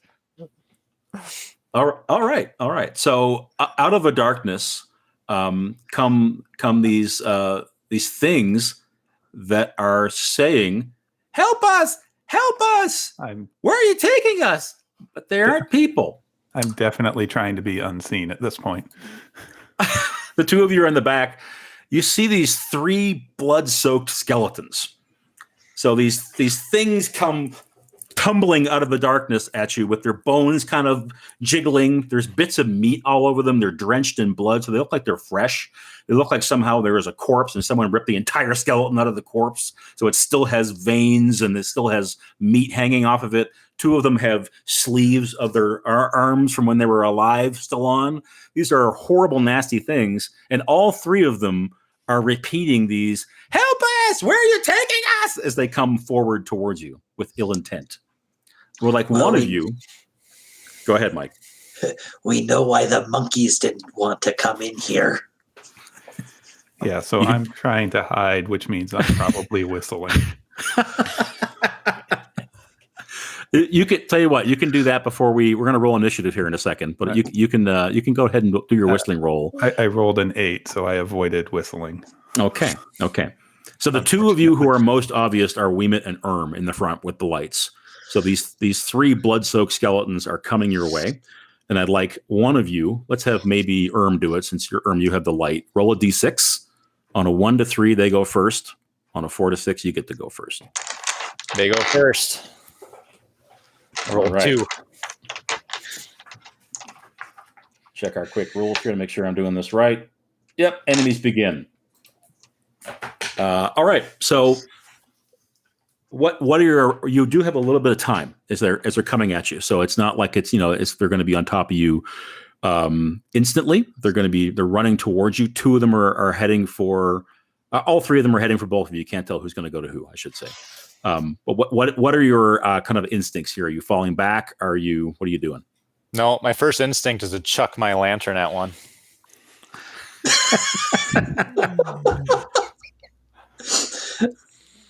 Nice. All right. Since they have to cross some ground here, I'm going to make your defense rolls a little bit better. Wemut and both roll a d6, please, and tell me who gets higher.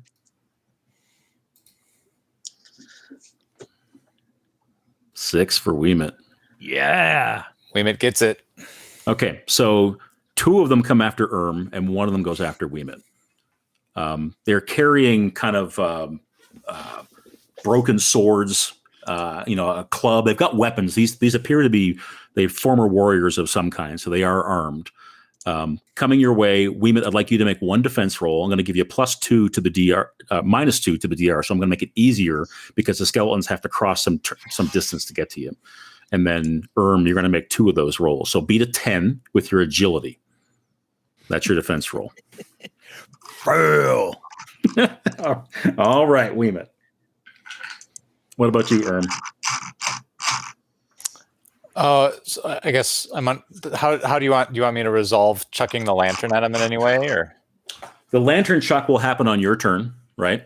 So I'm just making a defense roll right now. You're making 2 defense rolls because you got 2 of these skeletons coming your way. All right. So I just make them using what? It's agility, and you're going after. It normally would be a DR 12, but because they're having to kind of run, and you're just make 2 agility rolls. All right. 2 agility rolls against a 10. All right. Got it. Neither. Wait, maybe the 9. Let me check my agility again. Nope, it's -1. They both get me. And do either of you have armor? I do. I have. It's light armor. It's actually my hair shirt. God, give me one of those. It's fantastic. I love it. Wemut, without armor. These things are coming out of the darkness at you. They're leaving this horrible trail of crap falling off them behind them. And one of them has this dirty knife and stabs at you. It does 3 damage. What does that do to Wemut? 0. So there's a terrible plunge into his torso, and the knife goes straight in, pulls it out, and he collapses onto the floor. We'll roll for your fate in a moment, Wemut. The one coming at you immediately has a club, and I want you to roll your armor. So roll whatever you have. Light, medium. You said you had light. That's a D2. So roll a D2. So I roll a D2 for that. Oh, for the soak. Is that basically what it's going to be? That's it. It's a soak. That's right. All right. I'll roll. Here we are. 4. Looks like it's going to be 2. All right. You soak the entire damage, so your hair shirt absorbs the club that comes in. The second skeleton has more like an awl or like a sharp screwdriver tool. Not even sure what it is, and it's going to try to drive it into your abdomen. So roll your armor against that as well. All right.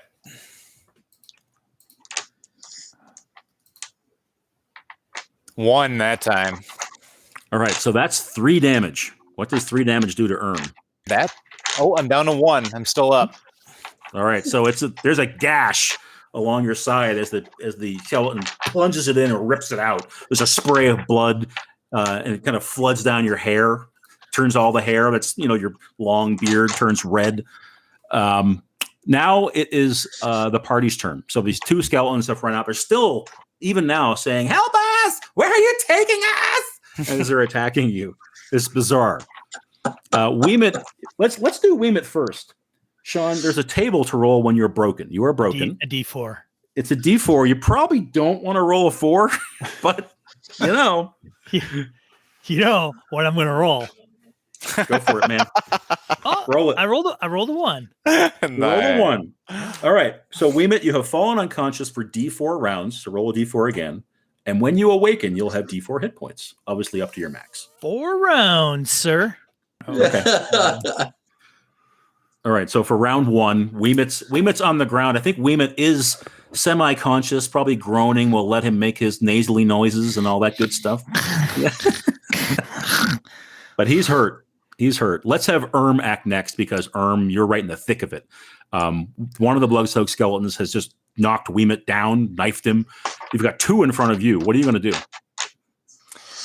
All right. So, all All right, I'm trying to track the fiction. So it sounds like I didn't really actually, because I think I would have chucked them at them when they're up ahead, but then they got to me too quick as I'm back. So I actually have a lantern, right? You do. In a hand. And the action economy in this is just super loosey goosey. It is. It's basically they go, then you go, and you guys can. Right. In fact, if you wanted to have somebody else do something ahead of you and build on that, you can do that. Just say so. I'm going to do it this way.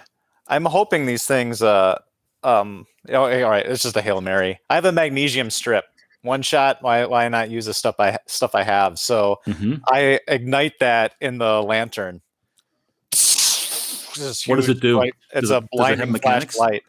It has no mechanics. It just says it's a magnesium strip, and I had to look it up on Google. So it's a light, very, very bright. A light silvery white, moderately hard metallic element that in ribbon or powder form burns with a brilliant white flame.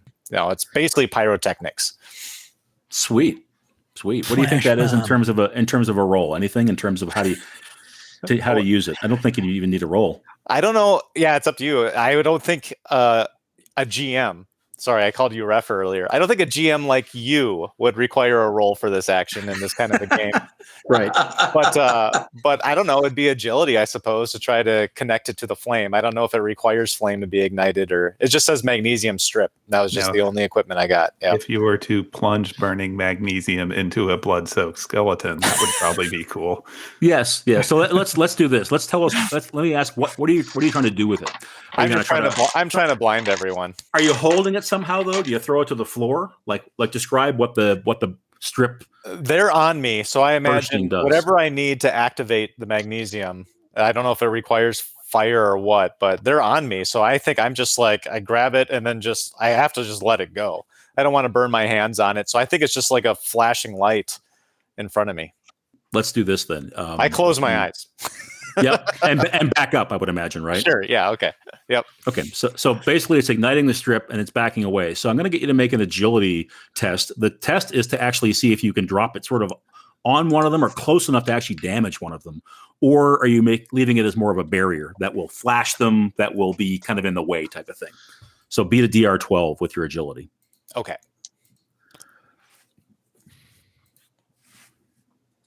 Uh-oh. 6. I shouldn't have had that die there. Bounced off it. 6 plus my agility is -1. I failed. Okay, so what all that means is that you ignite the magnesium from the lamp. It flares. It lights the whole cave up in this stark white light.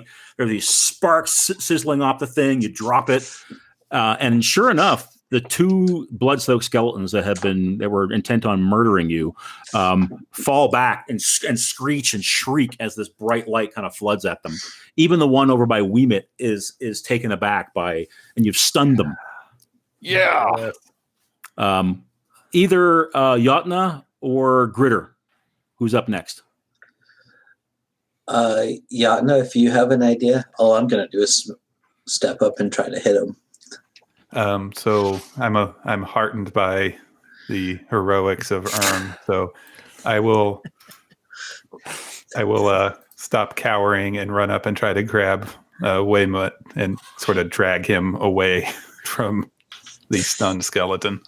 Okay, got it. So you drag Wemut back towards the cave entrance, away from this brightly sparking, flashing, fiery metal that's on the ground. And Grittr. Yep. Grittr is going to step up and try to hit one of these things with a warhammer. All right, here comes Grittr. Which one? The one that was over top of Wemut, or there's some distance now between all of them because the phosphorus or the magnesium, I should say, has given you some distance. Which one are you going after? I will probably go after the one that's on his own. One that was by I may be cruel and vindictive, but I'm not dumb. There's 2 on one side and 1 on the other, so I'm going after the one. Let's do a strength challenge. Normally DR 12 for combat. Let's make it 10 because the thing is disoriented by the flash. Okay. So, strength roll, which I think is not that great for you guys. It is not that great, but I rolled a 12. That's a hit. Roll your damage. So that's a hit. I have a warhammer, which is a D6 with 5 points of damage. Oh my. So this big warhammer blow comes down, shatters skull, rib cage, pelvis. You smash the thing into Not the skull. many pieces. Not the skull. I get it in the shoulder. Oh no. He wants the teeth. No, I'm very teeth. careful. I'm very right. good at avoiding the skulls. So I get it like in the shoulder, down the neck. Okay, you smash it to pieces. It falls in a heap of bloody limbs and bones, and the skull rolls out on the ground. I think we are doing. Let's roll initiative again, just for fun. I'm not sure if you actually reroll it every round or not, but let's have Urm do it again. Try to get a 4 to 6. I will. Nope, 3. All right, so both skeletons that are still on their feet have fallen back deeper into the cave. But as the magnesium starts to sort of flicker and flame and kind of grow dimmer, they look at you and hiss and help us! Where are you taking us? And they start to come towards you again. But they've used their turn recovering from their stun. Sweet. So we get to basically we got with them stunned, we get another attack. Yep, back to you guys. Shield and short sword. I drop my lantern and I gear up, and then I stride forth to smite these heathens. That's a strength 12 check. All right. Oh yeah. 15. But let's see how bad my strength is. -2. I still did it. 13. Still did it. 13's a hit. Roll your damage. Damage on a short sword is 1d4. I think that's right. Yep. 2. All right. Describe how you take it down, Gabe.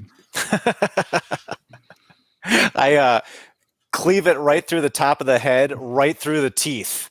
They all come pouring out. And then my short sword ends about the neck, top of the right at the sternum, and then I pull it out, and the thing falls down on the ground. A shower of blood and teeth. Yes. Yep. Nice. I think in the fiction, Gritter's probably closest and in the middle of the action. So Grittr, why don't you take your action next? What are you doing? Oh man, another skeleton has been taken down. Yeah, but he knocked all those teeth down. Teeth went all over the floor.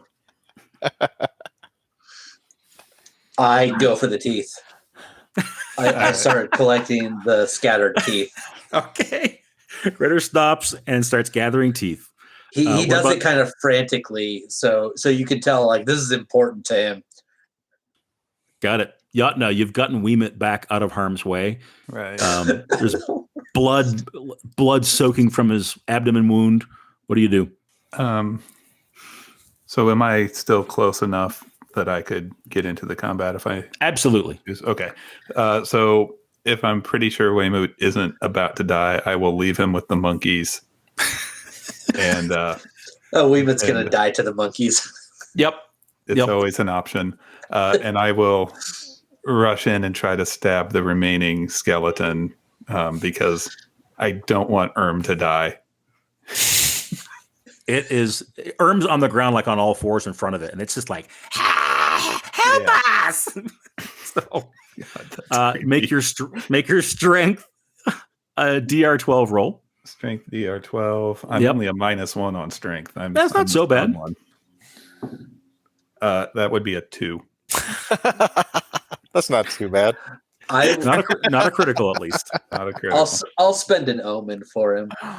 Oh, so reroll. All right. Yep. So let's delete one omen or debit one omen and then re-roll it. Jim. Natural 1. Omen. Perfect omen spend. What were you using for a weapon? A knife. A knife. So you come at him with this knife, and it just swings its club and smashes you right in the hand. The knife breaks into 2 pieces and goes flying into the darkness. You've lost your weapon, and it's broken. All right. Wemut, what do you do? Oh, that's right. You bleed. Never mind. Not right now. Vemut's like looking at the omen, omen menu, and he's like, "Oh." He is. It's true. Totally yeah, was. omens. Yep. Keep those omens in mind. I checked it too. I was like, "Wow, good play, Mike." All right, I think omens? I think that's our whole cast of characters, right? That's everybody. All 4 of you. Oh, yep. So give me another initiative roll. Let's have Mike. Let's have Grittr do this one because Grittr is at the right below this thing. he and Jotna are both in harm's way. Oh boy. A 1. All right. I'll just determine this randomly. I'll go low for Jotna. It's Grittr. So Jotna, it smashes the knife out of your hand and then kind of pushes past you because it sees this guy on all fours on the floor. So Grittr, you're going to have to make an agility check to defend yourself against the club. And it's going to be a little bit harder because you're on all fours and trying to pull up teeth. So the DR is going to be 14. Oof. 16. Whoa, look at you. All right. Skeleton comes in, you scamper away, you've collected the last of the teeth. And are like, yes, you have the ball. That was the important part. Yep. I think Jotna's maybe best positioned to act quickly here because you came in with your knife, had it knocked out of your hand. So what does Jotna do? The skeleton has rushed forward for Grittr, but has not been successful at smacking him. There is, just so you're aware, there is a Warhammer now laying on the ground because I did say I dropped it. Sure. Am I able to pick that up and attack? Totally. All right. I will try that. Okay. Up comes that big Warhammer. It's a DR 12 strength check. Strength check. Did you roll 1? I rolled a 2 and then -1. Sure. Okay. Not a critical. That's good, but we're discovering that Jotna may not be the best melee combatant. Maybe not. It's a cursed rainbow die. It's all them herbs, flowers and petals and herbs and stuff. Mostly mushrooms, if we're being honest. Urm, what are you doing in all this? You've caused this sort of flash. The metal's burned down now to just a flicker. Oh yeah, there's still one more standing too. There's still a skeleton standing, and 2 of your companions are right in the thick of it with it. Yeah. Yeah. Well, if there's room for me in that thicket, I'm coming in. Depends on what you're doing to kill it. Well, if there isn't room, I'll make room. I have a shield and a short sword. I'll knock someone aside and got it. Sword and board. And do it. Smash them. Yeah. Strength 12 check. All right, strength 12. Here we go. I'm so good at it. Oh, it was almost on the 15. All right, so that's way low. I missed. Okay, so there's no opening. Basically, you'd have to either step on Grittr, or there's just no way for you to muscle in and do anything. Grittr, you're on the ground. What do you do? Well, I'm in a very bad spot now, but Jotna's taking your weapon. Jotna's taking my weapon. You know what? I smash a dose of poison into the leg of this thing. Okay, you're going to try to take a vial of poison and just kind of smash it right in there. Let's go for agility on that one. Yeah, I'm gonna. DR 12. I've got 3 vials of poison. I may as well use one before I die. That is a 14. Success. So the vial breaks, and this green and black viscous kind of fluid kind of comes down its red leg bones. It just looks down and goes. And if it could say, "I'm already dead," the poison doesn't work. It would, but it doesn't. Dang. You don't think the poison is going to do much to this undead creature? It hisses at you and says, "Help us! Where are you taking us?" Now I wish I had a silver crucifix instead. Is there any way I could scramble out of the way now that I'm in? That I'm just you can get up. You can get up from your vulnerable position in front of it. Absolutely. You kind of smash the vial of poison, and then you scramble back, right? Yeah. Okay. Let's have Wemut, I think we have one more round, and then you can actually roll to wake up, right? Does that sound right? Yeah. Okay. Let's have Jotna do the initiative check this time, because I think you guys have all gone. Okay. And so try to get a 4 to 6 to go first. D6? Yep. I had 2. I'm the best at rolling. Like every time. Okay, I'm going to go 1, 2, 3, 4, 5, 6. The sword and board. This is somebody who's only got 1 health left, right? Oh, that's all right. You- But I got omens and I got a shield and armor. So bring it. Urm tried to come in. The poison's been smashed. The skeleton makes eye contact with you with its empty black eye sockets. It hisses and comes forward. You guys are going to face off. So make an agility check to defend yourself against its club. DR 12. That's a no. And when you have your shield, that's actually an extra point of damage soak. Right. Should have done that last time, or maybe you did do that last time. No, and it worked for the fiction because I had so You many didn't have your shield in my out. hands. Right. That's right. Yeah, you didn't have the shield out yet. Yeah. So in this case, it hits you, but I want you to roll your soak. So I think that's a D2 plus 1 from the shield. Okay. Easy enough. All right. That's going to soak 3. It soaks every point. It did 3 damage. So you catch it right on the shield. That big club just right on there. Let's let strike back, and then we'll go to the other 2. All right. Better make Strength this against work. 12 if you're going to try to use your sword. All right. I'm going to use my omen and re-roll. Oh, And is that just a straight re-roll? Yeah, I rolled 4. So. Yep. All right. Here comes another one. Nope. 4. I rolled 4 again. Exactly. Yep. All right. So Jotna and Grittr, is tangling with this thing. They're striking back and forth. There's a lot of sword against club and club on shield. They're battling. Wemut's on the ground. Wemut, you can roll your D4. Let's do that. So you're coming back to consciousness, Wemut. You hearing me, Sean? I hear you. Yep. Okay. Roll a D4, please. Jotna, why don't you go next? Since Grittr was trying to get back. Uno. I'll get a theme appropriate black D20 and There you try to go. attack with this large, The hammer. unwieldy hammer. That would be a crit fail, and I'm going to use an omen to avoid that. To not break your hammer. Yeah, Jim, you rolled like 2, 1, 1, 2, This is 1. crazy, man. it's The a doomed D20. world. What can I say? It is. All right. So the omen prevents you swing the hammer and miss and bring it down hard on the floor of the cavern, and you can feel the vibration through. And maybe does it crack a little? Oh, maybe not. You almost damaged the precious hammer here, but you didn't. All right.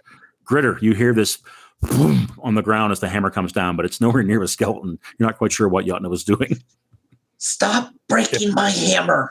If I lose my grip on it, that's probably for the best for everyone, but that's up to you. What do you do, Grittr? I look for so you said there were a bunch of bones on the ground. I'm on the ground anyway. I look for a sharp bone that I can just throw and hope for the best.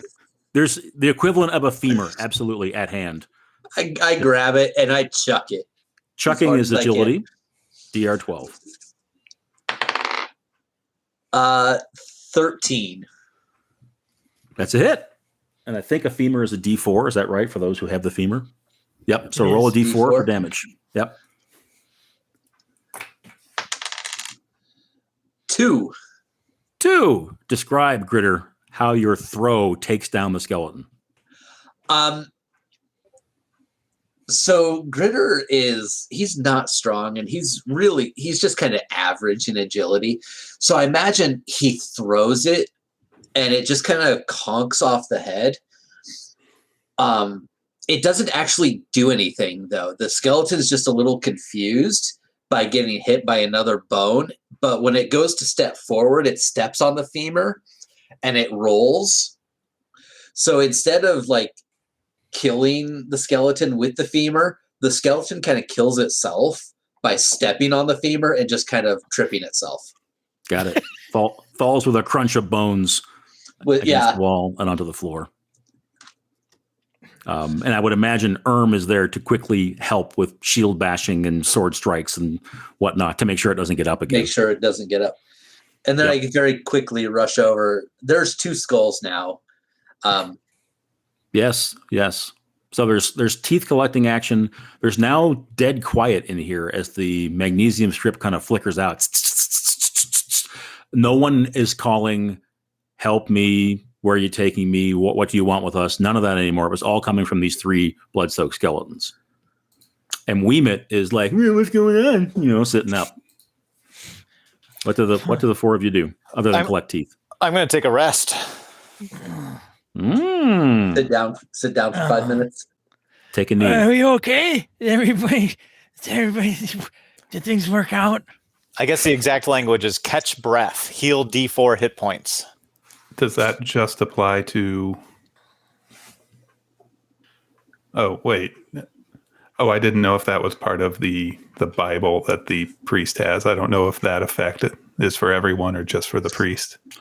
Nope, that's for all PCs. Yep. I'm looking at the rules reference. So I think what you're going to get here is actually a D4 from just catching your breath, right? You can always do that, sort of get D4 back. And I think Necrobell's Bible gives you another D4, if I'm not mistaken. Yeah. Nice. Yep. So those who have taken damage, roll a couple of D4s. Miraculously. Yes. No, that's not. Not yet. Did you do all right this time? Neither dealt nor took any damage. Yeah.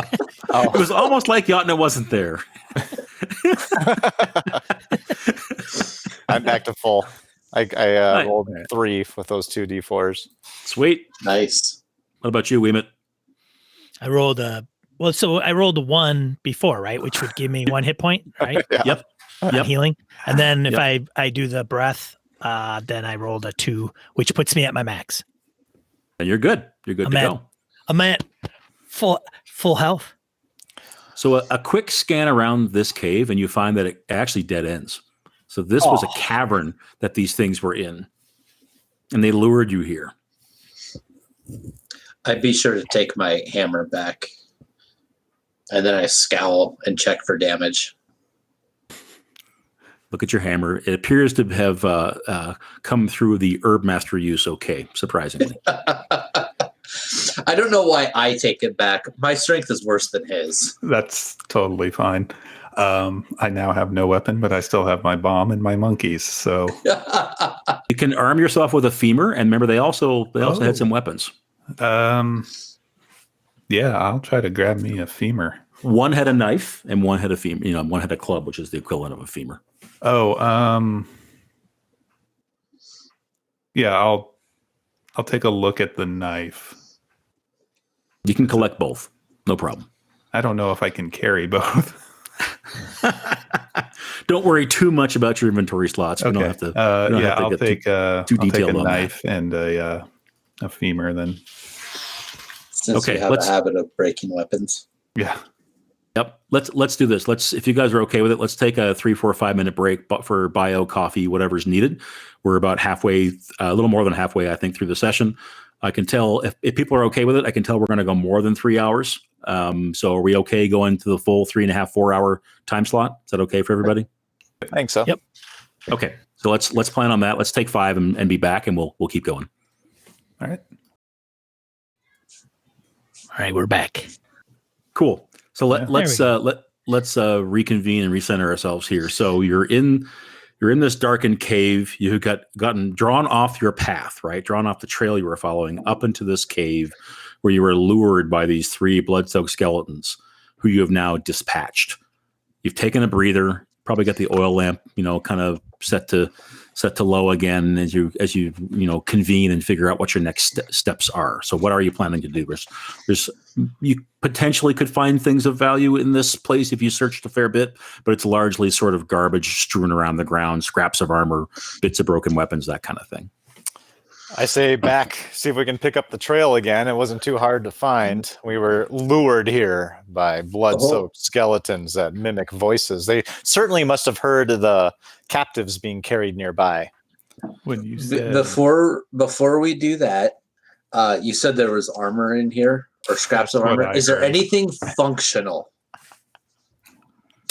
Roll me a D6. If you get a 6, then yes. both of us? I actually Anybody did looking? get a 6. All right, roll a D4 and we'll see what kind of armor you found. I got a 5. I got a 1. I think a 1 is light armor, so you can scrape together some hide, leather, maybe some bones, Is there any Because hair attire in here made out of hair? That was really good. I actually seen my erstwhile companion get stabbed in the gut made me realize that, you know what, I probably want to put some armor on, and so I scrap together whatever I can get, and then I go looking for more teeth. If I have to put skulls or jawbones into my backpack, that's fine. I'll take care of them later. Sweet. Yeah, you can see that armor is actually pretty important in this game if you want to deflect that damage. Grittr, roll D100. This is how many teeth you find. Oh, geez. It's a lot of teeth in here. Shouldn't it be a D66? 55. 55 teeth. There you go. I am going to have an amazing tooth necklace. Yes, you have a lot of teeth. Or necklaces. Are the four of you thinking you're going to follow what Urm has suggested, which is to get back onto the trail? Well, he's only steered us wrong so far, so yes. Urm, the beacon of light, the leader of the party. Thank you, Urm. Good job.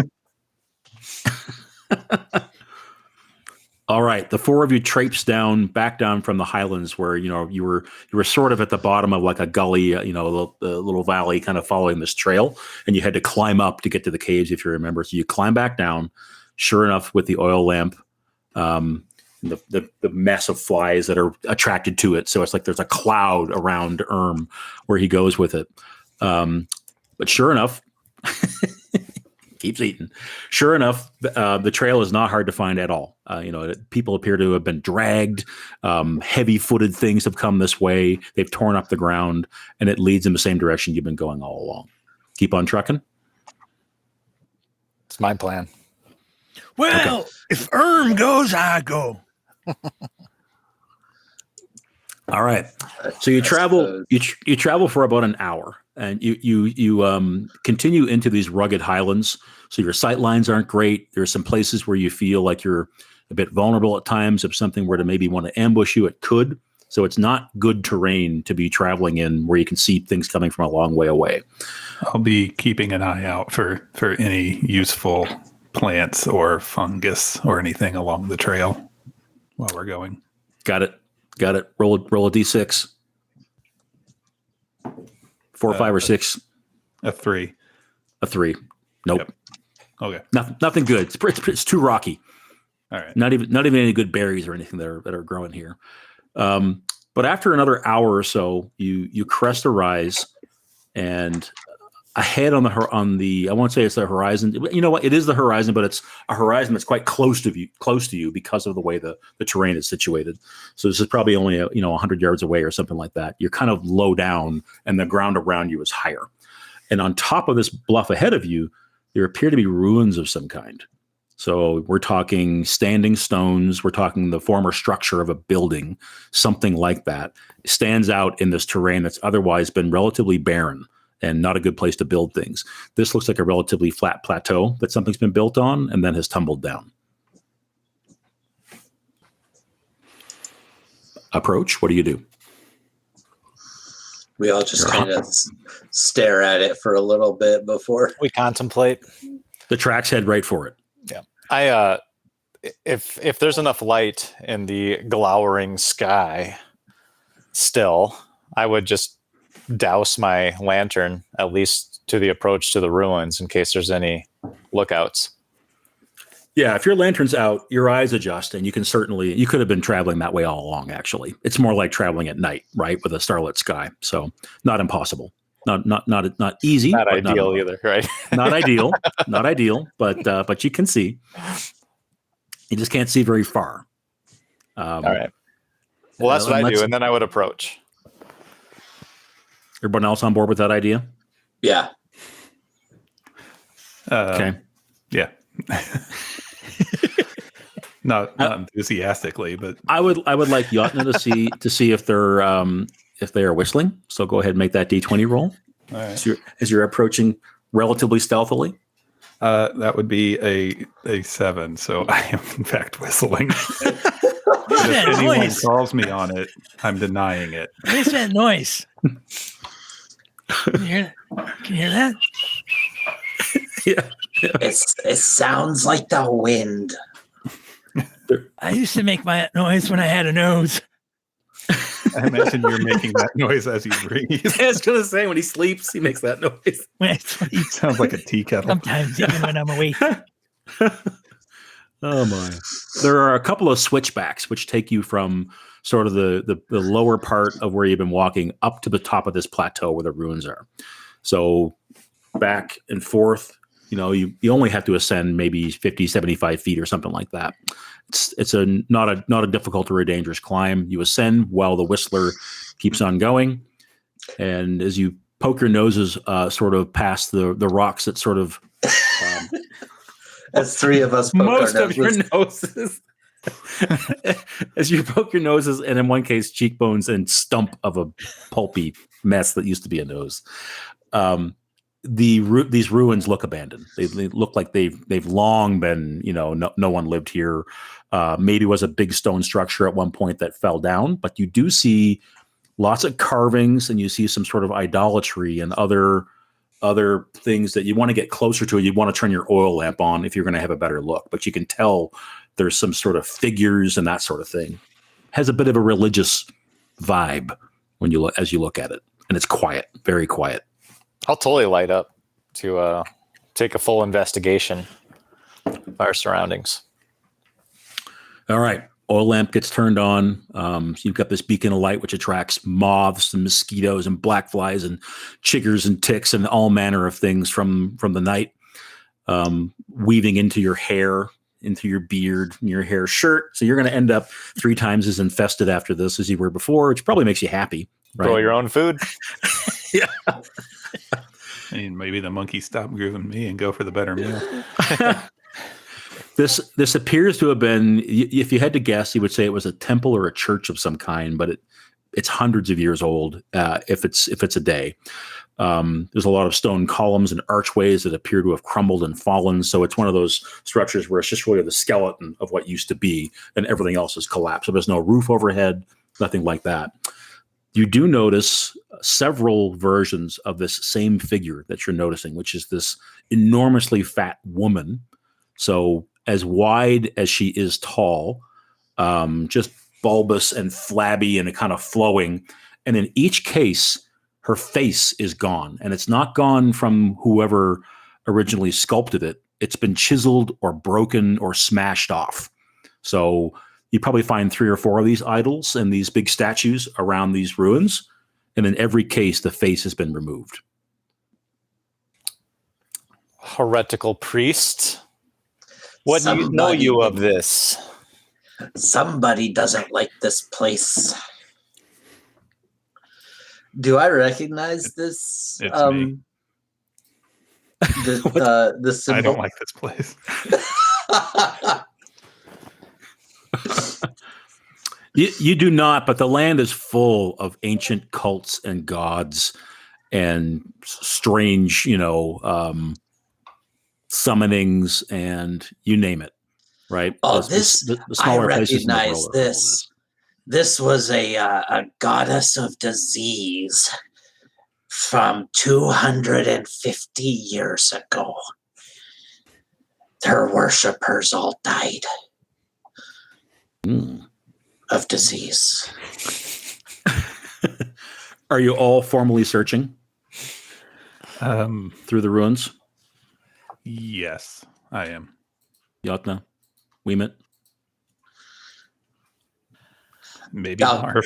I'm going to ask a clarifying question then. I mean, so he doesn't want to lose any more of his nose. He just is really unsettled by his friend here. So he sees what's going on. Yeah. Still, my goal is to find these ravens. And so the track we've been leading. So if I'm searching through the ruins, it would be only because I need to pick up the trail again. I mean, if it indeed comes here, that's his objective. So as you reach the switchbacks I described, the ground gets stony and much harder to follow the trail, right? So you're moving out of the sort of the earth and the soil onto this rock barren surface.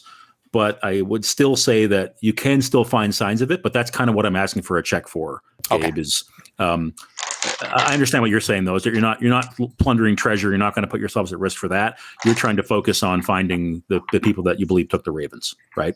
Precisely. Yep. So everyone give me a presence check against DR12 if you're helping this search by this horrible lamplit, mosquito-infested.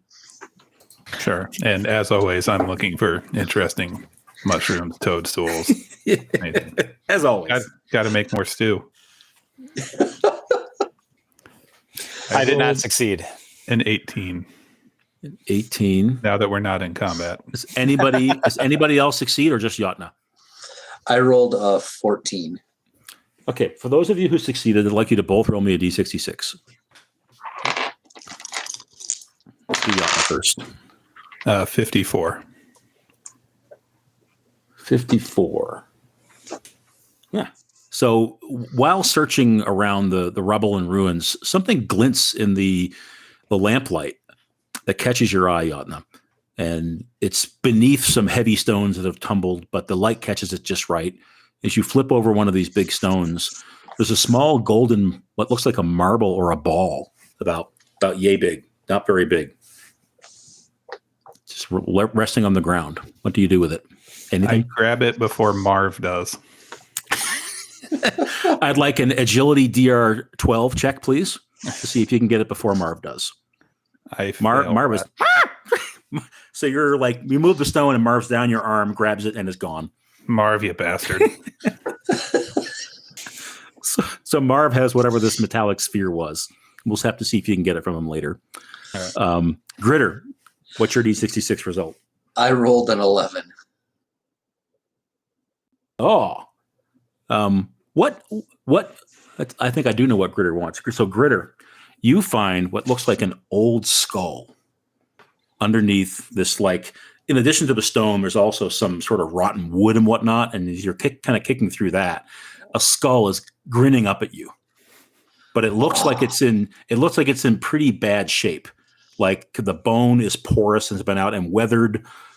What do you do with the skull? Oh, this is fantastic. I pull the skull up. I don't care about the actual skull itself.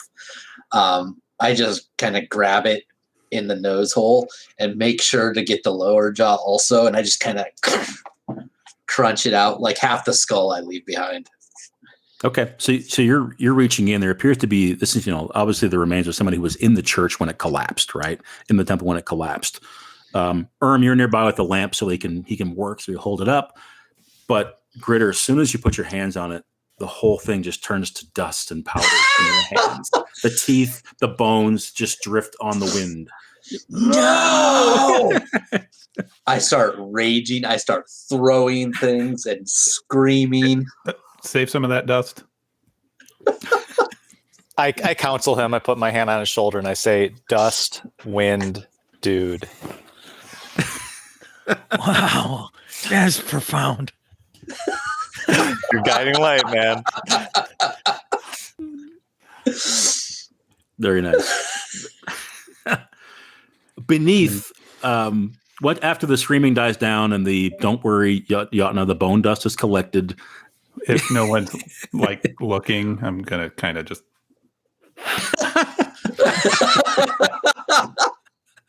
Little snorting of the bone dust. Good. So Urm is the most focused on let's find where these ravens have been taken. You've got the tip of your nose gone. You can see, Wemut's ahead of you doing this thing as he's searching beneath the largest of these idols, this big fat woman with the carved off face. The rubble appears there's a depression. There's sort of a low spot in the church. As you both kind of go up and kind of take a peek at it, some stones appear to have been turned over. And in fact, it looks like maybe that your group has come this way, the ones that you're following. They may have piled some things back behind them. There's no clear open passage, right? but some of the stones appear to have been freshly turned, put it that way. Some of them would have moss and whatnot on one side of them, and they've been turned, so it's the fresh side that's up. It's not hard to tell that this area has been disturbed. What do you guys do? Again, by lamplight with lots of gnats, black flies. Yeah, I keep snacking and following whatever trail I can perceive. The trail ends in this like. See. It leads up to this like bowl shaped depression it's lined with stone. So if they came this way, they appear to have maybe piled a stone back behind them. This is what you're looking at. If you wanted to follow, you'd have to remove some stones. I think. Shot.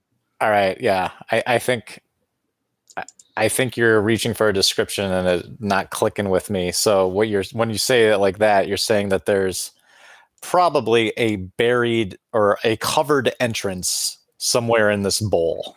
Correct. This bowl shaped. Yep. That's so correct. I will begin searching for, I'll start moving stones, the ones that have obviously been moved. I will put my lantern down, put my full weight into it, and start rolling what has obviously been moss side down now to see if I uncover a cavity that proceeds deep into the earth. And do the other three of you all help? Yeah. No. When I see what Urm is doing, I will start helping while cursing the name of the Shadow King who banished me from his manse and put me in this horrible situation. Yep. You're laboring in the dark with this oil lamp, moving these big heavy stones. I'd like each of you to roll a d6 and tell me who gets the lowest number. I got a 5. Okay. I got 3. Wemut? 4. Grittr? Grittr does not help. He's angry. Doesn't help. Okay. And so, yeah. Dust wind, dude. He's going to make everybody else do the work now. Fair enough. My All right. strength is pretty terrible, so I'm either very useless or I get tired really quick. You're doing what you can, though. You're helping. Right. Yeah. Put it over there. That's a good one. That's fine. Getting high over here. Put that one over there. Here. I grab it as if I'm going to take it, but I just guide it down to the ground as Urm and Jotna takes the rock. Like, oh, here, let me have. Like they know I don't have it. Like I'm just like here, right there. That's using that authoritative voice to supervise. Looking in my eye. Look at my eye. All right. After just a few minutes of excavation, since there's 3 of you doing it, Urm, you had basically the long and the short of it, which is there appears to be some sort of passage or something that stone has been piled to block. Right. So as you're removing those, it starts to give way, and I'd like Urm to make an agility check at DR 12. Urm, did you know that was there underneath all these rocks? That's yes. Fantastic. As I leap aside, that was my supposition, and I totally failed. I rolled a 2. All right, don't these distract me, Wemut. These rocks you're pulling. I think Wemut's got a keystone and doesn't know it, so he's pulling, and when he pulls this one stone out, it causes everything else to shift and tumble, and basically this passage beneath you kind of opens, and Urm falls down. Urm goes. It's the one stone that Wemut actually did pick up. That's right. Our light. That's right. So you've got armor, though, correct, Urm? I have light armor. My hair shirt. That's right. That's right. So an actual set of stairs is revealed when all the dust clears. But as the dust clears, you also see Urm at the bottom of them with a few rocks on him. Like, oh! So there's this cacophony of rocks that come down. Roll your defense or your armor, I should say. Okay. Not your shield, but your hair shirt. Right. Soaked 2. Take 1 damage at the bottom. Okay. And find yourself in the pitch black of a tunnel. The stairs only descend maybe 15 feet or so, and then you're in like a passageway. Urm, Yes. are you okay down there? I am fine, my helpful friend. Don't forget to bring the lantern down with you. I think I've discovered the entrance. Oh, that's right. You set it down up there. Very, very well. Hey guys, Urm went down ahead of us. Get it? Ahead of us. I don't get it. I just kicked the lantern down the hole. Oh, I attempt to catch it so that it doesn't break. No problem. Gotta be more careful. Not everything is a hammer or nail. You know what I'm talking about. So these stairs, land in like an earthen passage that kind of goes deeper into the earth, maybe at a little bit of an angle. So you'd have to sort of go forward. And you've been given the lamp, is that right? Yeah, it sounds like it got yeah. kicked down to me. And I tell Wemut, I'm like, our friend here, Grittr, he still hasn't reconciled himself to dust and wind. You'll have to give him time. You are wise, Urm. Okay. Sounds good. Let's just give him some space. I have some stew that might help him reconcile. Noses tonight, Urm. We're gonna get these fixed sooner or later, and I'll stop talking like this. Someone should eat this stew. It's not going to keep forever. True. It's true. I'll eat it when the GM tells me that it's time to eat a ration, and I'm out of my 1 day's worth. That's Let me tell you, the beauty of not having a nose is you can eat almost anything, it doesn't matter. You almost like you don't have any taste. I've got 3 servings, and I'm full. I'll take a serving. I don't eat it, but I'll take a serving and like. So the vomiting's compulsory. Yeah, for 4 hours. I know. The testing is to see if you can do anything but vomit. Yes. Yes, indeed. All right, on track here. Are the 4 of you going down the stairs as well? Yeah, the 3 of you, I should say, to join Urm. The lamp has been mistreated, but ends up in Urm's hands again, dented. As soon as you get the light source down there, actually, I misspoke earlier, Gabe. It's not a tunnel that you're getting into. It's actually a chamber. It's a room. So I'm going to reveal that to you. If you go to Owlbear Radio, you should see our first room here. Let me know if you can see that. I see it, and I see that there's a egress door of some sort. That is true. So let me describe it to you here. So Urm leading the way, the other 3 come down the stairs. You can see that the quarters are close here, right? You're going underground of whatever this temple was.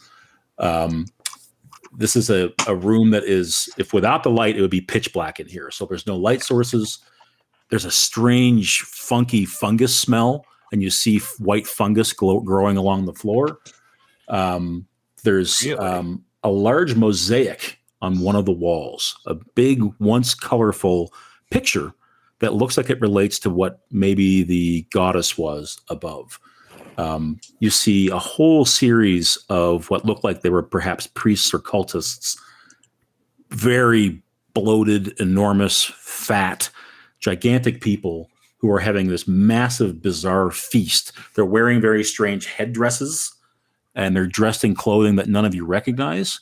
But the mosaic appears to be of some sort of event where they are feasting. Just the food is just piled high, and they're all eating as much as they can. Would you describe those headdresses as funnel shaped? They are kind of funnel shaped, yes. All right.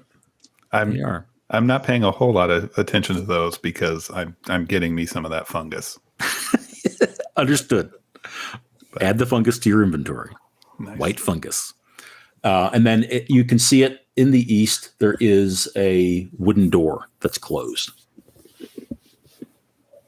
There's lots of litter and garbage on the floor. There's a partial cave in at one point. The structure looks relatively sound, but you've got the mosaic on that north wall. You've got the litter and the fungus on the ground, and you have the door in the east.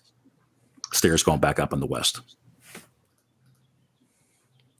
I'll go ahead and push the door open.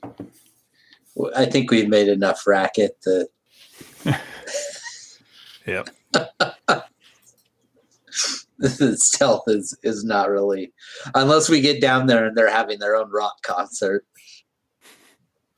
Maybe. which is entirely possible. Yep.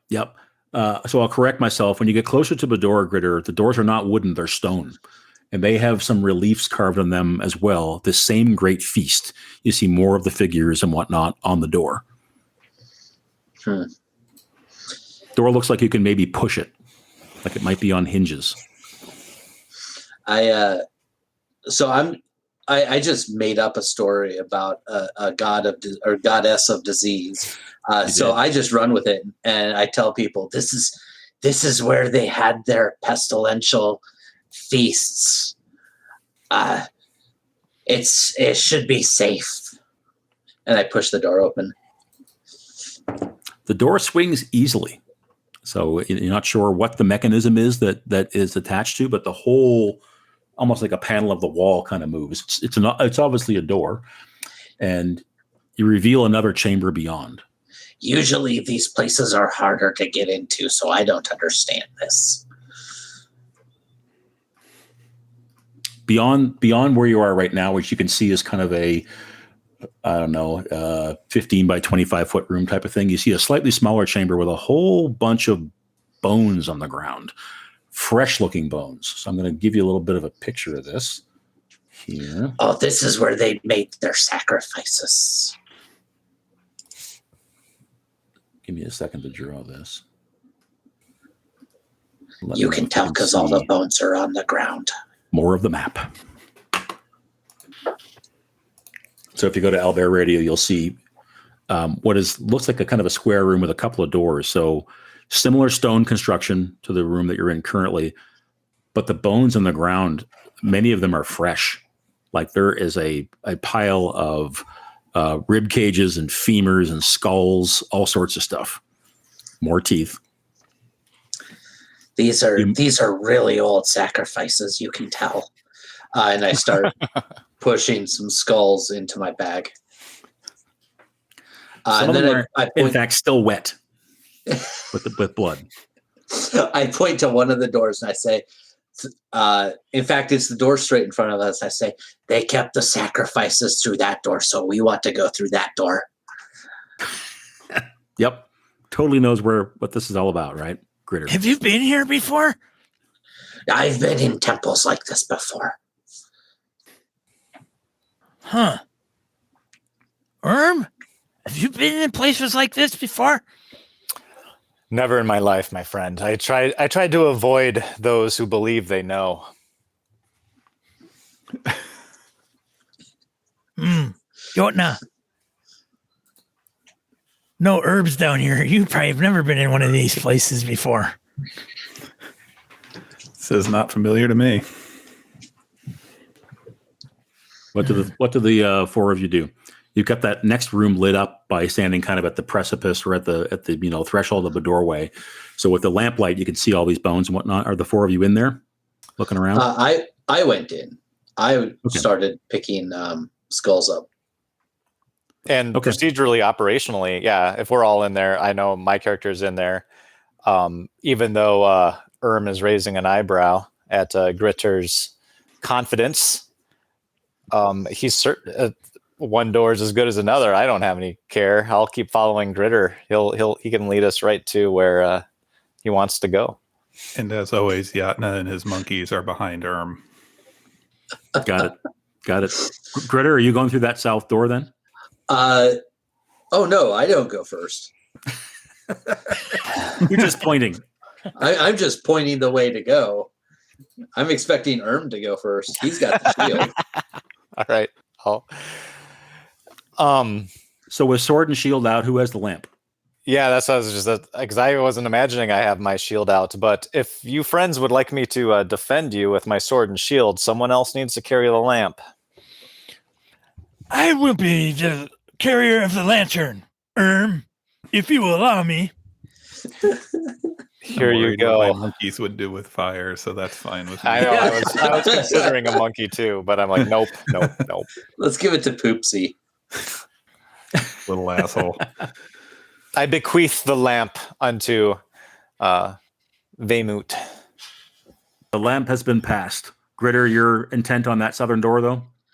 Yeah, I tell it. I am emphatic that that's the direction we have to go. Okay.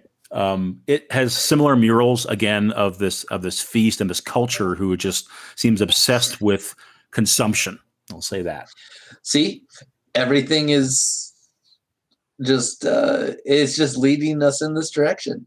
I say, see, they're the murals. They tell the progression of the diseases. If you look at your map, you'll see that you touch that stone door, and again, it swings quite easily on unseen hinges and reveals a short set of steps and another passage that leads to the south forward. There's a branch that you can see off to your right, and you can't see past what looks like. It's kind of hard to tell at this distance. You might have to get closer to it, but it looks like it might be a hanging curtain or a piece of fabric. Something is blocking the passage, but it doesn't look like a door. The high priestess, she always sleeps behind the fabric. The other corridor, that just leads to a closet. They keep food there. You might want to send your monkeys down there to collect food for us. I'm just thinking I'm going to try to encourage my monkeys to go check out the curtain. I don't expect a good reception, but let's do your D12 or difficulty 12 presence check. See if you can convince one of the monkeys to go look. 11. Let's say Betty goes like halfway. So Betty goes through the door, down the stairs, halfway down, looks to the passage you can't see down, looks down there, keeps going towards this fabric or curtain or whatever it is, and then kind of turns around and comes scampering back. Marv, Poopsie, that's why Betty's my favorite. But she's not willing to go all the way down. I'm not either. Do you descend the stairs and go look what's down the other passage? What do you do? Yeah, Wemut and I, because I'll be defending Wemut if we get into a fight. We'll go first, and I imagine we just glance down the side passage. And you see this, Gabe. It's only about a little alcove with maybe it goes 5 feet and ends in one of these stone doors again with the same frescoes on it.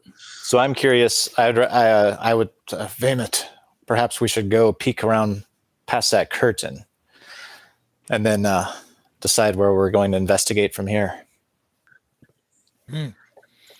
What do you do? What do you do, Wemut? Yeah. Okay. Well, what's going on there then? It's like, okay. We'll go down together. Yep. Okay. You trundle down. Wemut's got the light. As you come up to it, it certainly is. It looks like an old, moldy, half-rotten curtain, but the fabric was very heavy. So you can't see through it. It's blocking the light to whatever is beyond. And there's some sort of contraption, a bar or some kind that it's been installed that it's hanging from. So it appears to be just some sort of curtain that's blocking your way. What do you do? With my short sword, I just push the curtain aside at one end, just to let the light through, held by Wemut, and see what's beyond. Even if it's just partial, just to get a sense of like what the space is beyond it. Yep. So I'm going to draw what you see. So as soon as you part the curtain and the light kind of shines through, you see that the corridor keeps going, but you also hear and above your heads, this block shifts and drops down. So because you've used this with your short sword, Urm, I'm going to give you a bonus here to avoid this falling block, but it's an agility challenge. So a test at a 10 to see if you can step back from this big block that falls from the ceiling.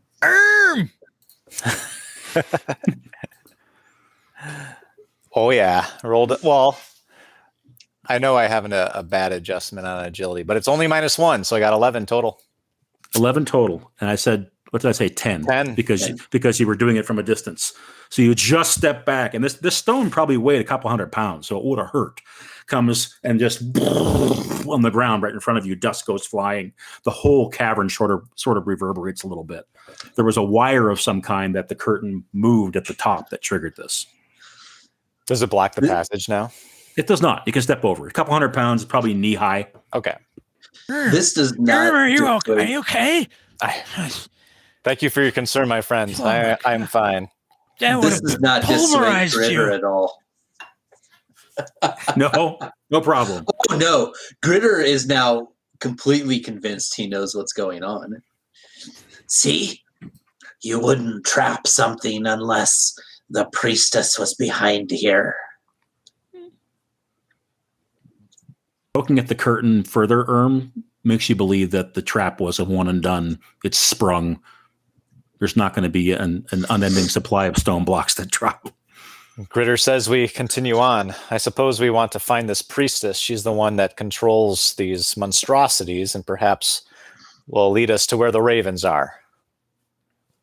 So I will proceed on unless there's any objection from others. So you step past the curtain? Mm-hmm. Okay. Yeah. Yeah, no, we'll follow, but it's like kind of like casting a worried eye back on that passage with the door that we didn't go down. It's okay. Yep. It's just a supply closet. I choose to believe you. Wemut, I'm gonna presume you go with Urm because you've got the light source as well, right? I do. I stand pretty close to him. Who's in the lead? Is it the light source or is it the shield and sword? If you're going single file. We must go single file too. Well, these passages are only about 5 feet wide, right? All right. You could stand next to each other, but you wouldn't have room to do much. It's up to you. I don't have a problem being up ahead, and then I'll just duck, and then you stab forward if something comes forward and attacks me. If I can be up ahead and I don't interfere, if my motions don't here, I'll be up ahead and Urm can be right behind me with an arm around me, holding the lantern to my side. Yep. It'd be quite intimate, Urm. Remember? Nose brothers, man. Nose brothers. That's right. And I can't even smell you now. It's win-win. And in your ear the whole time, it's like... Is that distracting? Right. I hope it's okay. Two of you step past the curtain and into what you can see is a bit of like a T, right? Intersection. To your right is another one of these stone doors, if you can see on the map that I've revealed. And down to your left, at the edge of the light, there's a structure of some kind in that room. So it's another chamber that you've revealed. It's we're going there. Just as dark, but there's something in there. Yep, we're going there to the left. Grittr and Jotna, you're just coming along behind. Is that right? Yeah. As he starts to go left, I say, no, we want to go right. And I'm trying to keep the monkeys quiet and trying to not be noticed. I go left anyway. Are we splitting the party, gentlemen? Oh, no, I follow them. Okay. But I just keep saying, no, we want to go to the right. As we go left. I'm certainly following Urm. All right, give me 1 second here.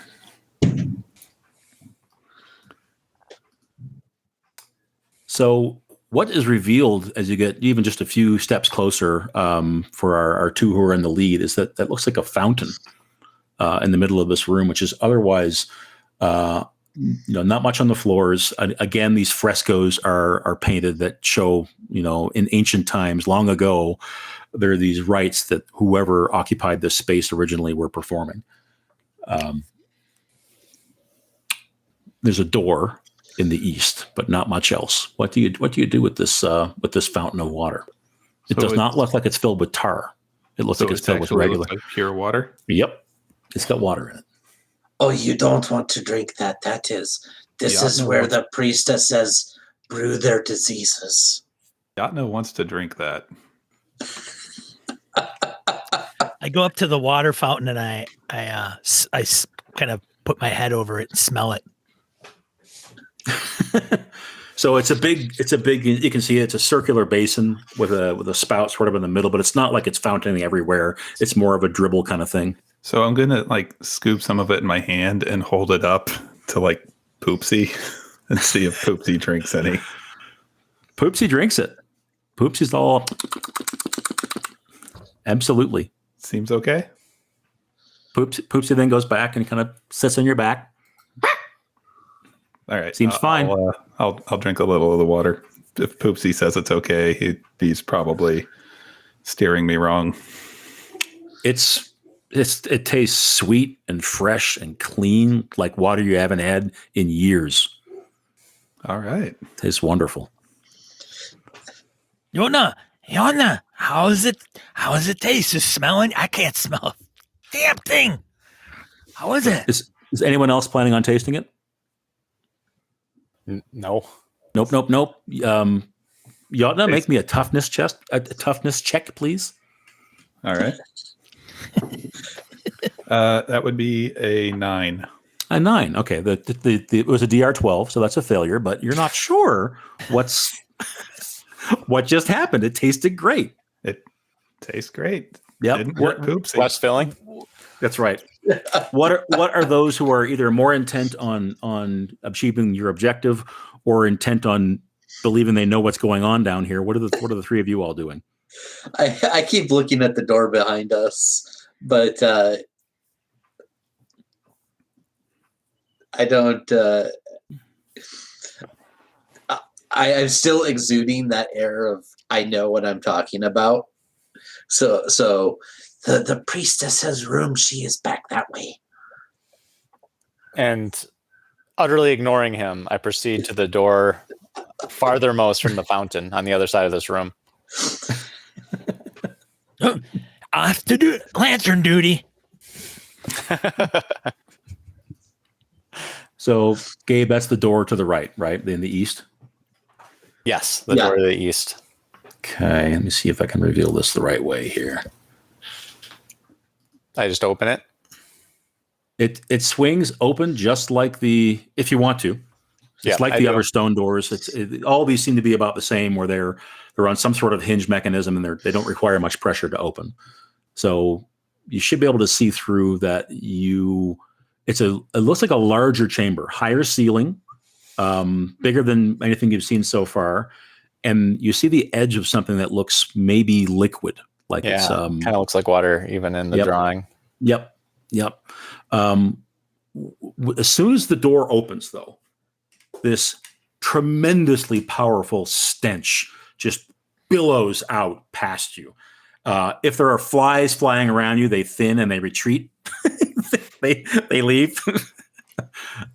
It smells like sewage, like awful blood, shit, mucus, you name it, brains. It smells horrible.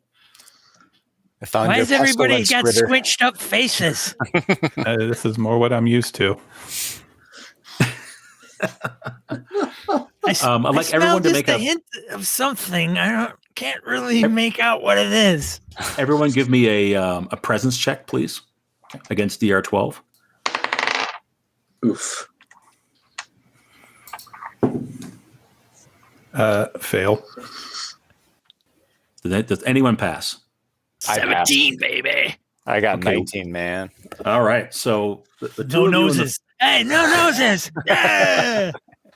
Urm and Wemut, you're kind of, your eyes are adjusting, you're taking in the darkness. You think there might be some shapes in there as well, maybe just off to the right, where you just catching a hint of movement, and you hear some muttering. It's low, it's not intelligible. You can't tell what the words are, but it sounds like people talking of some kind. But it's just out of your sight. Wemut, lower the hood the lantern quick.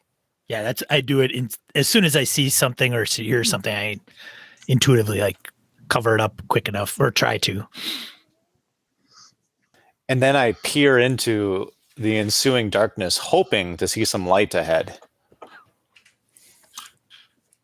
So in fact, there is some. So you can see how there's a short passage after you cross through the door that you'd have to traverse down to get a better look. You're going kind of that far. I can use my pointer here, actually. So you're probably going about here, if you see the pointer.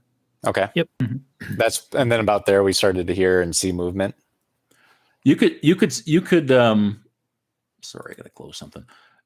As soon as you open the door, you were catching sight of. I'll use my pointer again. If you look at the sight line here, you're catching movement sort of in this area here. So it's right at the edge. If you got closer, you could definitely crane your head around and look. Right.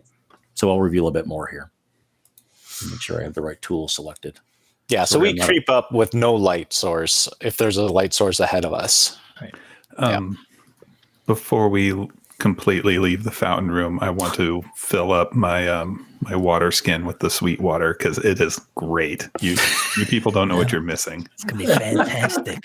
Yep. So back behind you, there's this one bottle after another. It's your filling them all up. All right. So what you see is arresting. I'll say that. This is. Let me find the right description here. And I need to roll a die. There is indeed, Gabe, a little bit of light that comes from some torches that are in sconces at the far sort of south part of the room. And it's not like the room is well lit though. It's still very shadowy. There's this enormous figure you can see on the map, which is like a statue. It's that same woman that you saw above, the very corpulent, obese figure, but the face is not carved off. She's sort of standing with her arms outreaching, and directly in front of her, you can see the water now does not look like water. It looks like it's potentially like a lake of shit, of sewage. It smells horrendous, and it's sort of all around her. It's kind of slowly flowing. You can hear it kind of as it's kind of moving from the south part of the room to the north up towards some unknown area. And you see what look like might be either tavern goers or maybe even theater players all kneeling in front of this thing. And so this will take a minute for me to describe here. Like they're in the shit lake or out they're not. They're on the edge of the platform, but they're all kneeling, and their faces are kind of like this, and they're the ones who are muttering, saying things that you still can't quite make out, but there's these under their breath sort of mutterings. And then standing near them, they're all kneeling, are these two bizarre looking creatures that appear to be some mix of flesh, of copper or brass, and almost like a porcelain like clay, very much like the white piece you found in the inn. They have parts of their bodies that are sort of tubing, and they have these strange funnel shaped heads. So no face. It's literally looks like almost like a flower, the way it comes up and out and has kind of an opening on top. You can, you're not seeing down there, but you would predict there's almost like an opening up there. So it's almost like they have these iris like funnel shaped heads, and both of them. Let's do the sneaky bit, right? So you guys are trying to be, you're without your light. What's your? Let me say this. Actually, they're not going to detect you as you're just poking your heads around the corner. What is your next move that you see that there are these appear to be captives? There's this idol which appears to be enthralling them, and then these two kind of handler type things, automatons, golems, call them what you will, that are standing presiding over them. What do you do? Is this like the platform that they're standing on, or are they more back here? Where are the they're in this area right in here. Okay. Right in here. And we'll say the automatons are more like behind them right here. Okay. So you couldn't see them when you first came into the room, but as soon as you crane your neck around, you can. All right. I can tell you for a fact that Jotna's trying to hide. So make your whistling roll while the other two who are in front.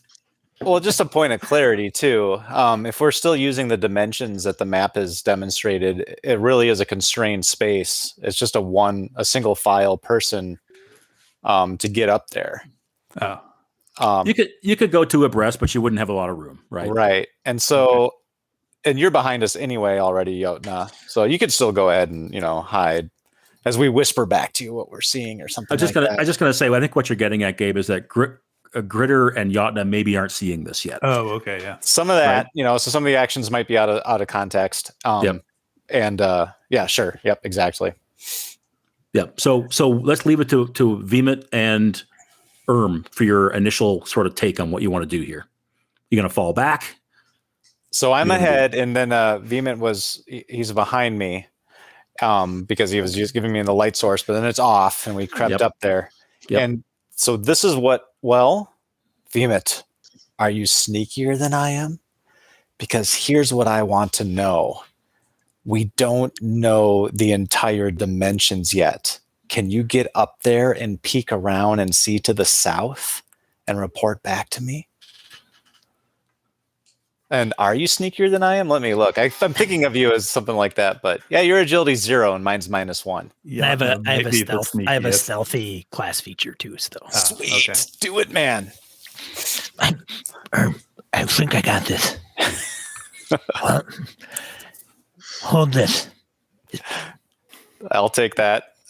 Sheathing my sword for the nonce. No, actually, I put my shield on my back, and so I have my sword out and now holding the lantern. So I kind of exchange places with Urm, I guess would be the key. Okay. So you guys shuffle. You get towards the front of the sort of the corner that you can peek around. And I've already revealed perhaps too much of the map because I thought you guys would have craned your heads. But let's say that Wemut, you're able to see a little more.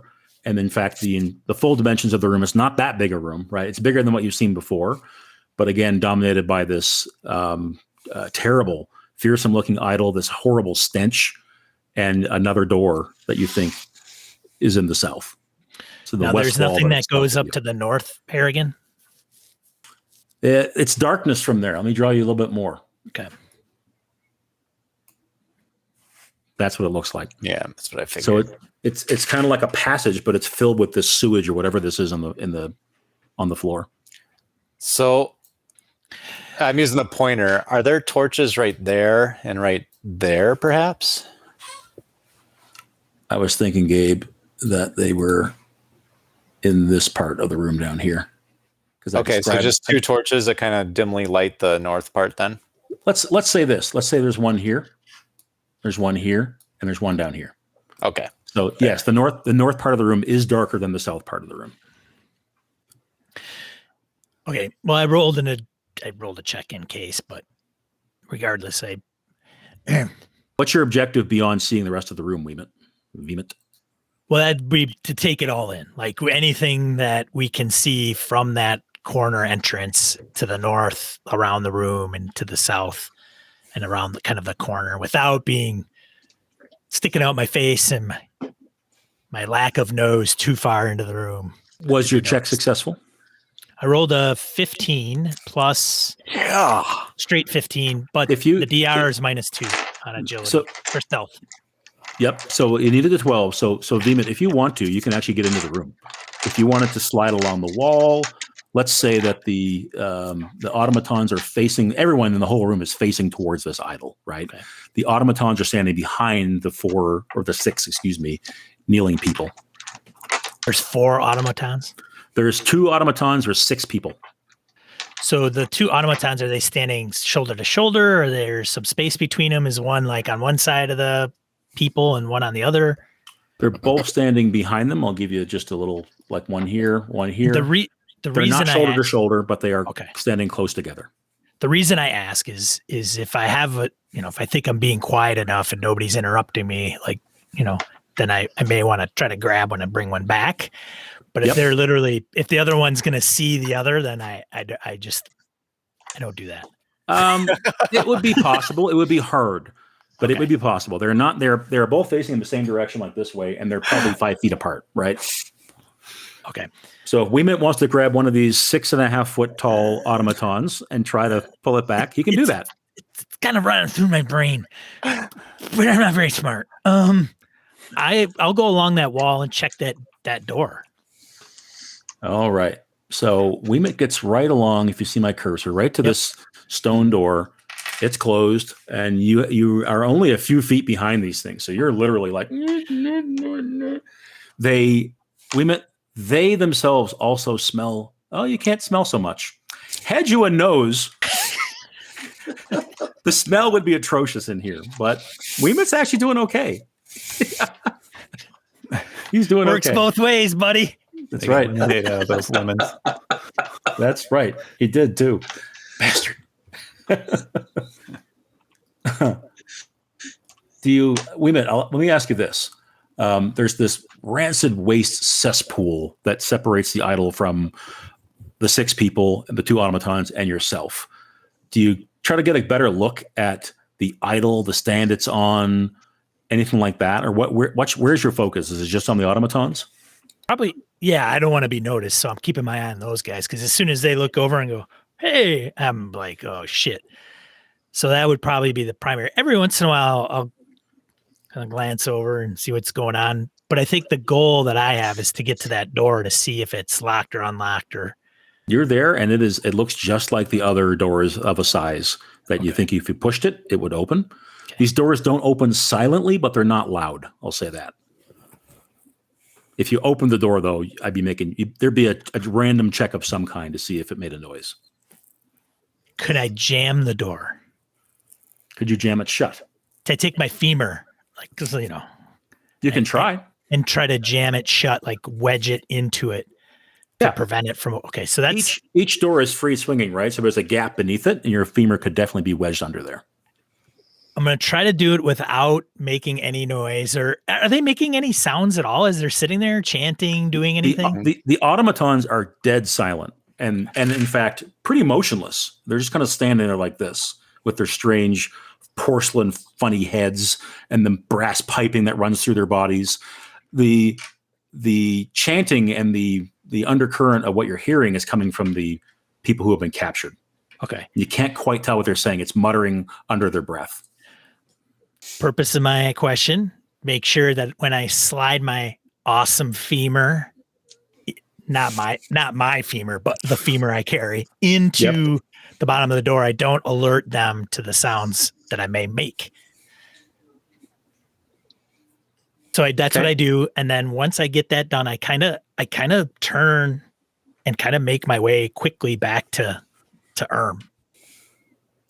So let's get you to make a check, but I think it's a pretty easy one because you've got a good approach here. I think agility to do this sort of deftly, right? I would let you do agility or strength, but I want you to beat an 8 because you've got a good approach here with your bone. 16.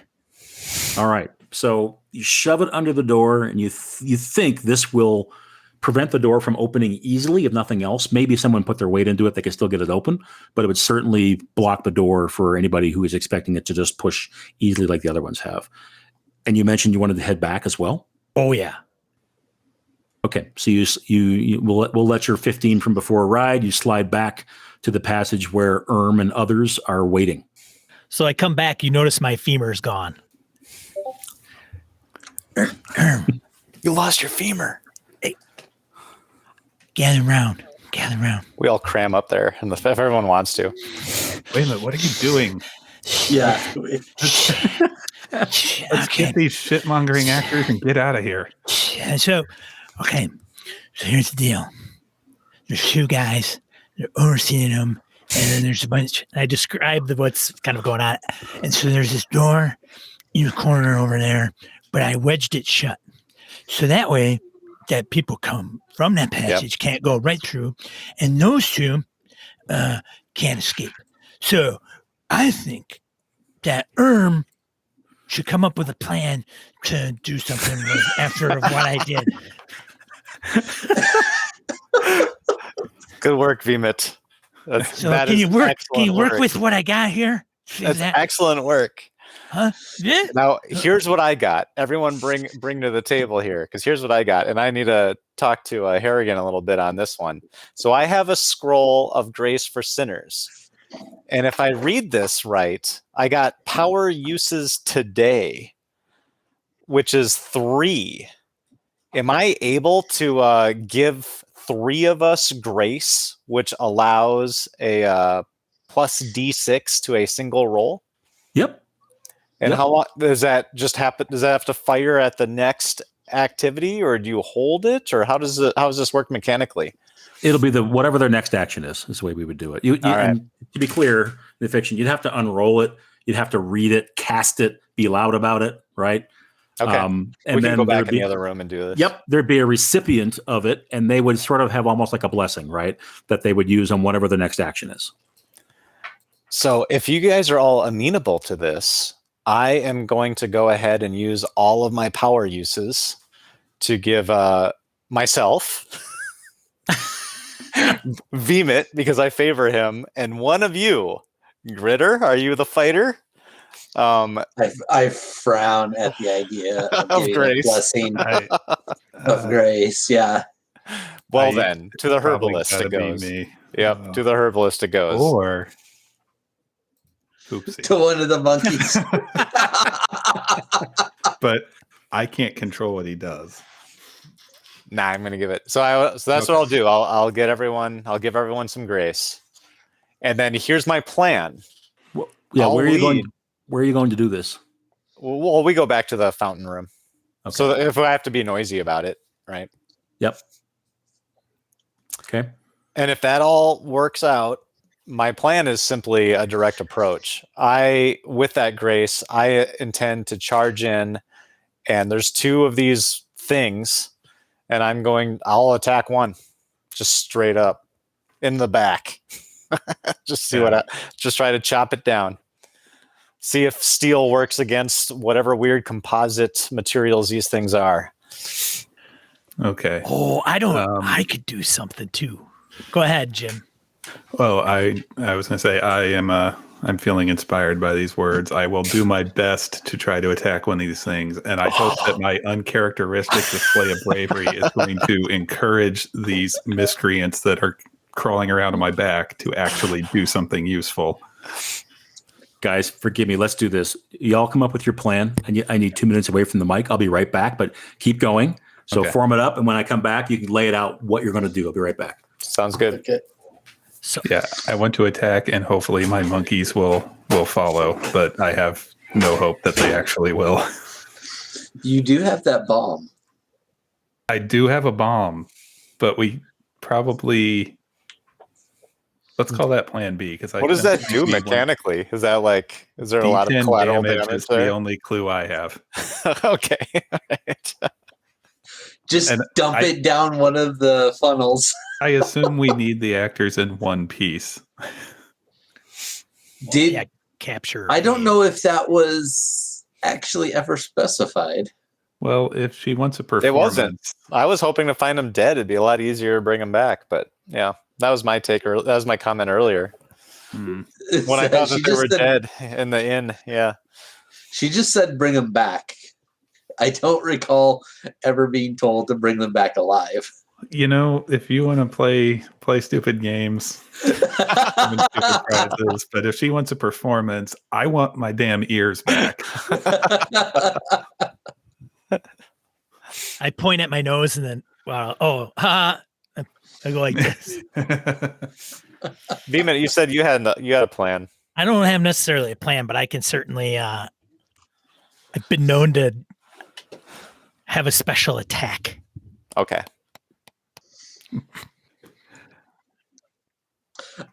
It's a mess. No, I think it sounds like stage 1 is pretty straightforward. It might Urm. be a Ghostbuster style. Get them. Yep. Get them. The 3 scrolls first, right? The 3. Yeah. Yep. Okay. And who are you casting those on? Yourself, Wemut, and Jotna? Jotna. Yep. Okay.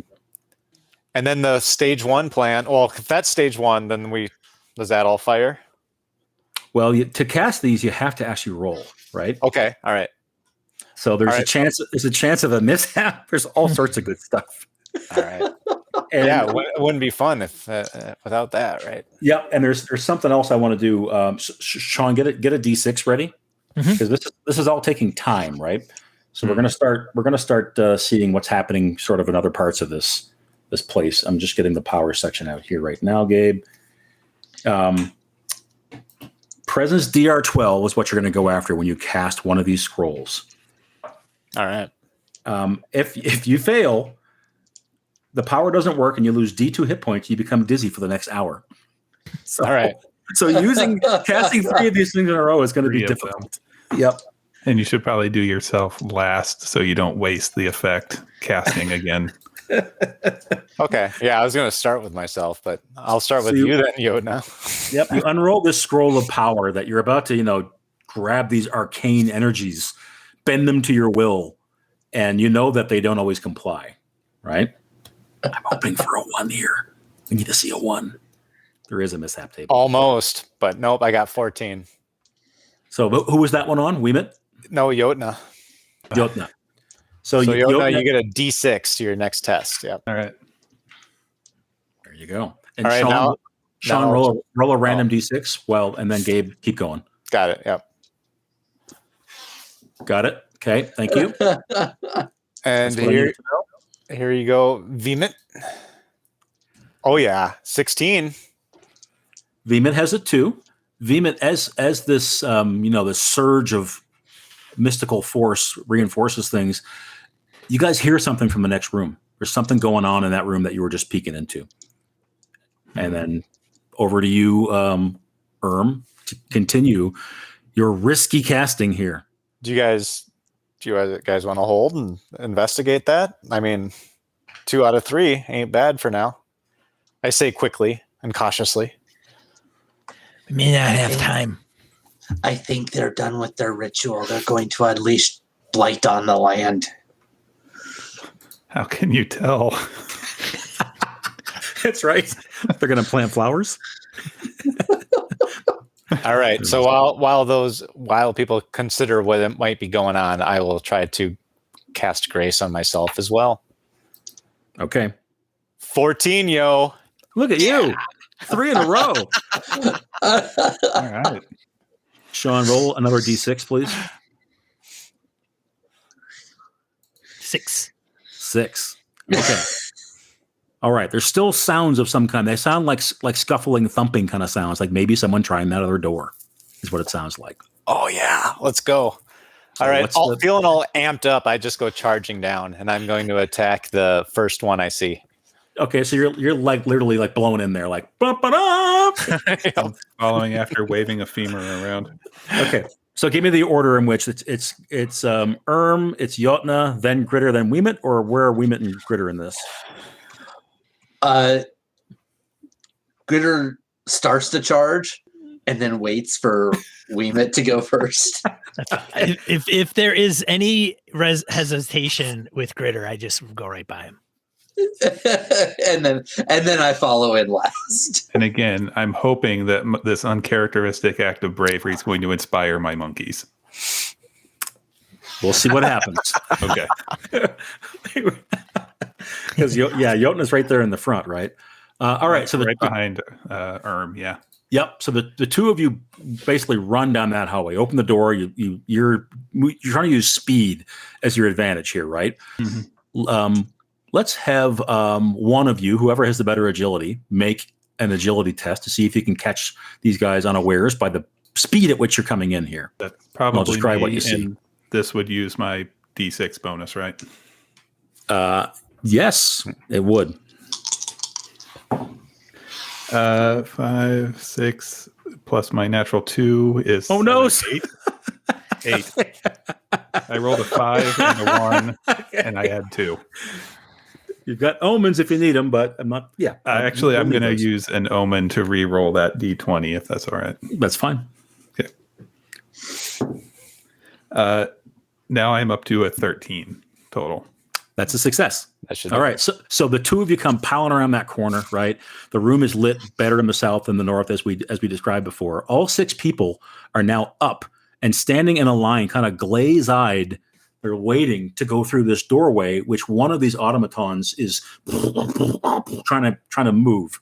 The other is standing between you and the people, but it has its back to you. So this is the result of your agility test just now. So tell me who wants to go first. You have a round, the two of you at least have a round of sort of surprise here on them. I'd happily go first, and I want to just charge right for the one with the door. Okay, that would, Gabe, fictionally, that would take you past the other one, right? So if you look at my marker, the one with the door is here, the line of people are waiting here, and then there's one that's standing about here with his back to you. Oh, okay. So you could go past him, but he is in the way, but you could go past him. Oh, well, just mechanically. He would then be behind you. Would I have to make an agility test to get past him? Nope. All right. Oh, I'll just run by him and smash into the one at the door. I just don't want that door opening. Yep. All right. So as you run by, you see this weird funnel head thing does turn and watches the sword and board coming in. So do it, Urm. Okay. And we'll give you a bonus of 2, so you only need a 10 with your strength challenge. Strength challenge. Yep. Yep. All right. Though this ain't bad. I mean, so I already succeeded. And then I would add a 6 to it anyway. So I actually rolled a 15, and then my strength is -2. So 13. 13. Roll your damage. Yeah. 2. All right. So your sword comes in and it doesn't turn, right? You've got this surprise on it and you slash at it, but you're not sure if you're striking brass or metal or ceramic. Something turns your blade. Ching! The sparks fly and it just bounces off the thing. It's armored! Turns towards you. And I think Jotna, you and the monkeys, all 3 monkeys can attack here. Okay. Yeah, and if it matters, well, it won't matter until they get attacked. They have like D4 plus 2 hit points, and they do D4 damage. Okay. I'm going to attack the first one.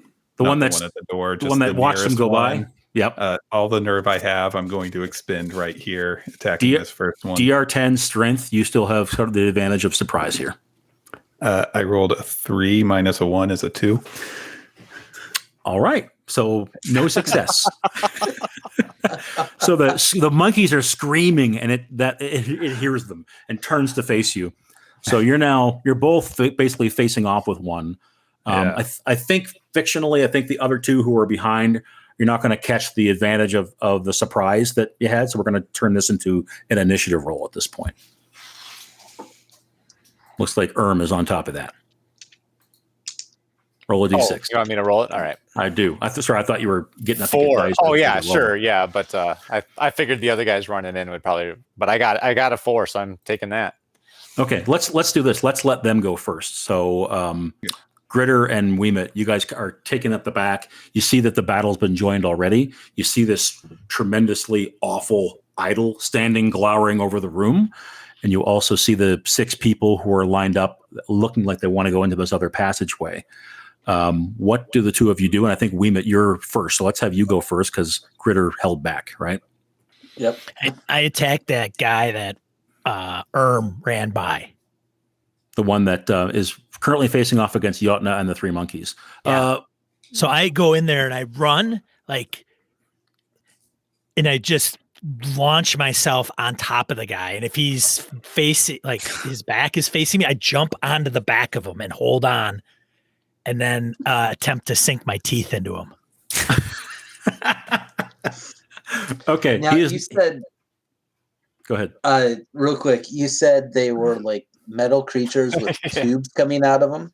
They are tubing. a combination of like meat and metal and porcelain or ceramic of some kind. But aren't we all? Even if he's facing me, that's what I try to do. I jump onto him, like hugging his neck, either front or back, and then attempting to bite him.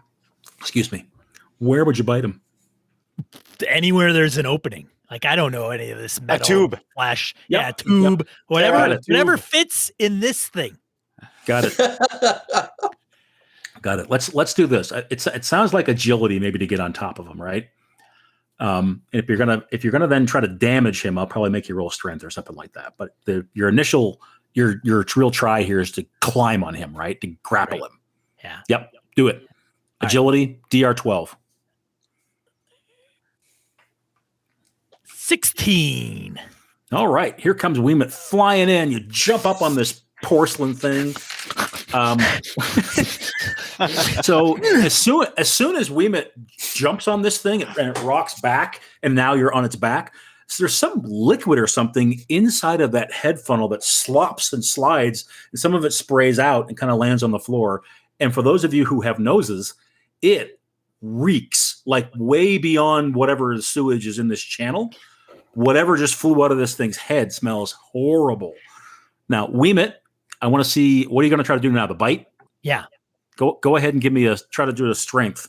Let's do a DR 12. And this is to find a tube that's exposed. Okay. So just as an FYI, one of my weapons is teeth, and the DR is 10 for that. Oh, look at you. Just so you know. So I don't know if that's the thing you're allowing me to do or if this is different. So Nope, that's your power. Do it. all right. Aim it, man. It would be 12 if it was anybody else. You're doing Oh, you're and doing so 10. the last roll, did I have to apply my scroll check?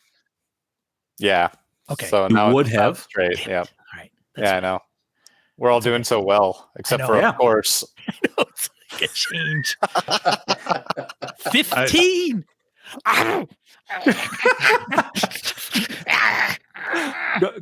Go ahead and roll your damage. Oh, 1d6. Better have- monkey than my monkey. You've bitten right through. You found this strange tube, and you're just and it breaks, and that fluid I described before floods into your mouth. It sprays everywhere. Go on, Wemut. I've rolled a 1. 1 damage. That's still damage. You've bypassed its armor basically because you're grabbing one of these tubes. However, I want you to roll a toughness check. Whatever has just gone into your mouth is beyond horrendous. You can actually taste this. Yes, you can. A Toughness DR 12. Oh, so close. Rolled a 10. Roll a 10. All right. So you're going to, should you survive this, you're going to end up quite ill. So you're on its back, biting. Grittr, while this is all going on, what are you doing? You come into the room and there's just this melee. I laugh a little bit, but you know, you got to do what you got to do. So I will go ahead and swing with abandon at hopefully not Wemut. I think I do think that let's put it this way. Urm and the automaton he's facing off on our nearby door. You got 6 people in here otherwise. You got Jotna, 3 monkeys, and Wemut on the other automaton's back. There's no easy way for you to get to the automaton that Urm is fighting. And the other one has Wemut on its back. So you would risk hitting him. I will. Which I encourage. Can I push in front of the one that Wemut's on? Yes, if you wanted to use your action to kind of position yourself to help Urm, you could do that. But I don't think you could make that whole move, get through safely, and swing the hammer. So you said the 6 people are between the 2 automatons. They are. So the one at the end, the one by the automaton that Wemut is on, I'm just going to shove him into the pool. Okay. So I can get in front of this automaton. I'll tell you what, if you're willing to sacrifice one of these people, then I'll let you make your attack. It might be at a slightly higher difficulty, but if you're willing to just shove somebody into the sewage to get by, oh, absolutely. Then yes. We don't need all of them. They do not resist. They're just standing like this, glaze-eyed. But I do want you to roll a d6. Okay. And on anything, hang on, don't roll it yet, because you remember you're looking for some theater players. So if you roll a 1 through 4, it's a theater player. Oh no. So roll your d6. That's a 2. All right. So there is a rather handsome-looking man once upon a time who has rather good clothing. Kind of silk and appointed very nicely. But he is one big priest shove. That's that crap that he falls into just swallows him up. He just disappears into it. Just big spray comes up. He'll be okay. You've now rounded and can, if you want, try to strike at that automaton, but you'd have Absolutely. a DR 14 to hit it. DR 14. Okay, yep. Let's give this a shot. That is not gonna do it. I rolled a 6 minus 2. I rolled a 4. Okay, that's a failure. Behind you, you hear the man you shoved in break the surface just with this. He's just covered in this black, brown, green slime. He opens his mouth, and that's about the only thing that's not covered in the stuff. So his eyes are white, and you can see the red of his mouth in this just horrendous crap that he's been immersed in. Do you look back at him? Do you move to help him? What do you do, Grittr? Nah, he'll be fine. Okay. It's the automaton's turn. Is that correct? Yes. I think you guys won initiative. I think the obvious one we'll start with is one is facing off against Urm, right? So Urm, it reaches out and just tries to grab you. It has these strange mechanical hands. So make a agility versus DR 12. You got it.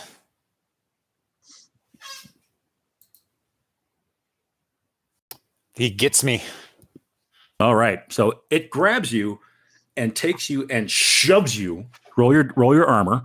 So there's this very violent force, and it's shoving you towards the idol, towards where they have the other people lined up. So towards the sewage trench as well. Can I retro this a little bit and have him just grab my shield? By sundering it? Sacrificing it, yep. You can. All right. Absolutely. So he grabs my shield, and I just slip out of the shield. You slip it out. The thing takes it, flings it, goes across the room and into the sewage. Bloop, gone. No more shield. I'm forgetting your name. Wemut. The one that you're on its back. It's reaching. How could you forget my name? Trying to grab you. All right. Okay. Agility check, I take it. Let's do an agility. You know what? Let's do a strength check. You're trying to hold on as it's grabbing you and it's pulling. You sure you don't want to do agility? I'm sure. And it is also marching towards this idol. So it's moving in that direction as it tries to get you off. And don't even forget, we'll do your monkeys in a minute. This is fantastic. Yeah. What'd you roll? I got a -2. Did you roll a 1? I rolled a 1. Oh, I have a -3. That's a critical failure. Yeah. Critical failure. So let's do this. You don't have any armor, do you? I want that hair armor that Urm has. I don't have any. If you had armor, MORK BORG steps armor down on critical hits like that, so your armor goes from a D4 to a D2, that kind of thing. Without armor, damage.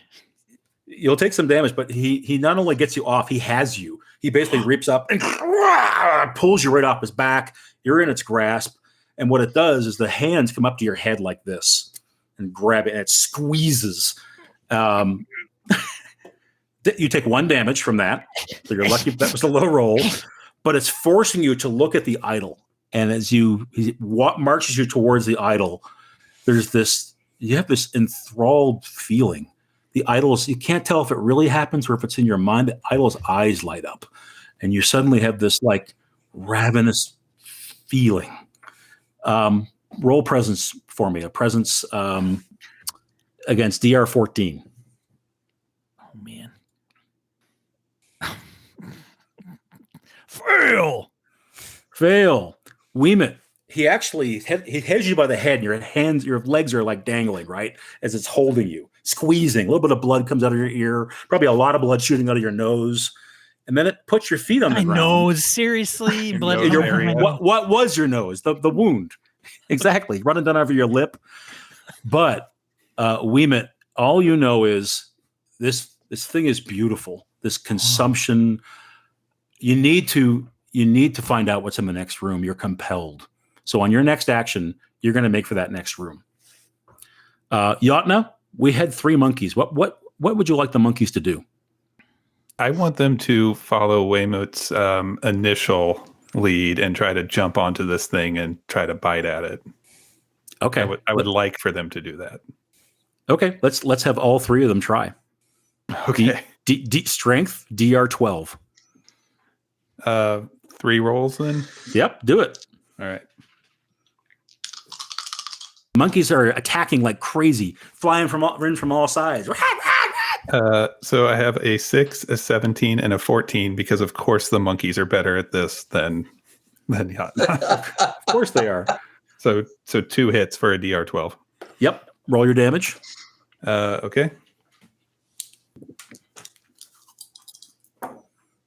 A 2 and a 3. 2 and a 3. Ooh. Okay. The first monkey is glanced off. It finds porcelain to bite, but the second one hits it and hurts it. And again, has one of the hoses that breaks. It's smart enough to not use its teeth only. It sort of loosens it with its teeth, and then it uses its hands. So Nice. Wemut, you can monkey. learn from. Yeah. Exactly. So this automaton is staggering around a little bit. A couple of different of these hoses are spraying this awful. It's almost like an oil that's filled with like particulate, something floating in it. So it's nasty. So it's kind of floating around or stumbling around a bit damaged. And I think we need to roll initiative. Is that correct? Yeah. The monkey. I had the monkeys go at the end. Sure. Did we lose Sean again? Yeah, he had to dip out for a second. Okay. That looks like Yeah. probably a dog or something like that. Yeah. Jotna, you want to roll a d6 and see where we are in the initiative order? I do. I rolled a 3. All right. So these things get to go first. So the I don't think Sean needs to be here for this bit. I'll do the automaton on the monkey that bit it. I'll let you roll its agility. Does it have an agility score? It doesn't. Just hit points. So Then probably, just roll a straight d20 and try to get a 12. okay. There were 2 monkeys on. It's just attacking one. It's attacking the one that hurt it. Oh, You can Betty. Which one? yeah, there you go. If it's Betty, it's going after Betty. Betty rolled a 10. Uh-oh. Yep, that is uh-oh. Do we figure out how many hit points Betty has? Yes, you should determine Betty's hit points. 5 actually. It's Betty D4 has- plus 2. Betty has 5 hit points. Nice. Betty has more hit points than Jotna does. Betty is grabbed by the tail and slung onto the ground like a wet sack. Betty takes 4 damage and crawls away, Oh, Betty. whimpering. So Betty's still with you, but Betty's not feeling very good. The other automaton is the one that Urm is facing, right? Urm, you'll need to make an agility check to keep it off of you All right. against 12. It tried to grab you last time. It's trying to grab you again. It gets me. Well, except I probably better not. So I have one last omen to burn. Okay. So that would give me a reroll. I was hoping to save that for max damage if I was able to land a hit, but so it goes. You're going to reroll? Yep. Oh, still didn't get it. All right. He gets me. All right. Sean, you see you back at your desk, and I'm looking at the clock. Is everybody okay if we go 15 over? I think we're close. Yeah, that's fine. Yeah. Well, we can wrap this up. I think Yeah. we're all going to be dead in minutes anyway. So We'll see. We'll see what happens. Everyone but So- the monkeys. So, desperate grappling is happening with Urm and this automaton. Omens are burned. It grabs you, and you're fighting off it, trying to overpower you, and it does in fact grab you by the shoulders and is shoving you back. Does that just a huge shove towards you, or shoves you towards the idol. 3 damage, but roll your armor. it's 1 to 2, isn't it? Yep. 2. So take 1 damage. All right. And then look up into the eyes of the idol and roll me a presence DR14 check. Totally get that. Nope. All right. So I rolled 4 plus whatever it is. Yeah, nowhere. So near it. you've been sprawled out on the floor on all fours. You're kind of as you look up, you see Wemut next to you, but the eyes of the idol light. They draw your attention. I want to know what's in that room. You want to go to the room. I want to go. I want to eat. I want to consume. Absolutely. So that's the 2 automatons. The 5 now remaining people are actually working on the door trying to get through. So one of them, let me roll this, pulls the bone out, and the door is now about to open. So they're kind of getting the door open during all this. And now it is your turn. So both Wemut and Urm, why don't we do you first, because you have some pretty clear actions to take. What do the 2 of you do with this feeling compelled, feeling enthralled? You must travel into that next chamber. What do you do?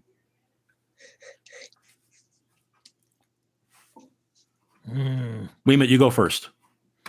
I guess I go to the chamber. I make my way that way in that direction. All right. And Urm, are you right behind him? Yep.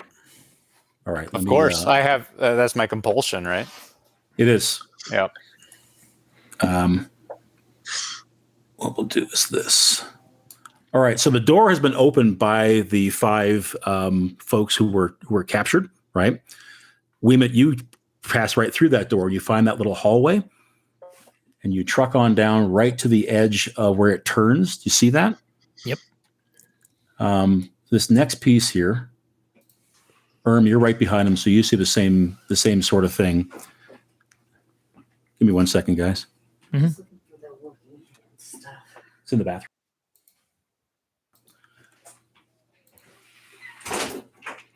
My wife always does this whenever I go over. She's like, time to get up with the chores.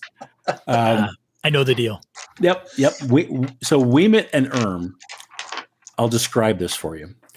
As you come down the corridor, it's dark. There are a couple of torches lit. The smell, even Wemut can smell this, or Wemut can smell this. As you come around the corner, there is this mass of, is it flesh? What is it? Is it a person? It's this mountain of like just folds of fat upon, and there's a little head on top of it.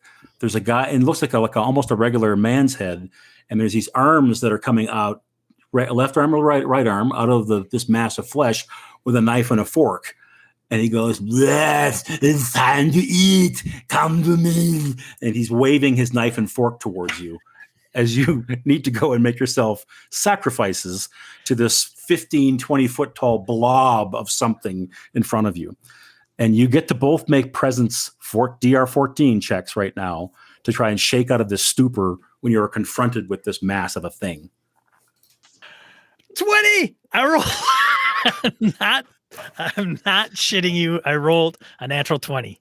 So Wemut, the sight of it shakes you out of this, and you won't have to roll any other presence checks for this again, even if you get sight of the idol again. You're free and clear. Urm, what do you have going on?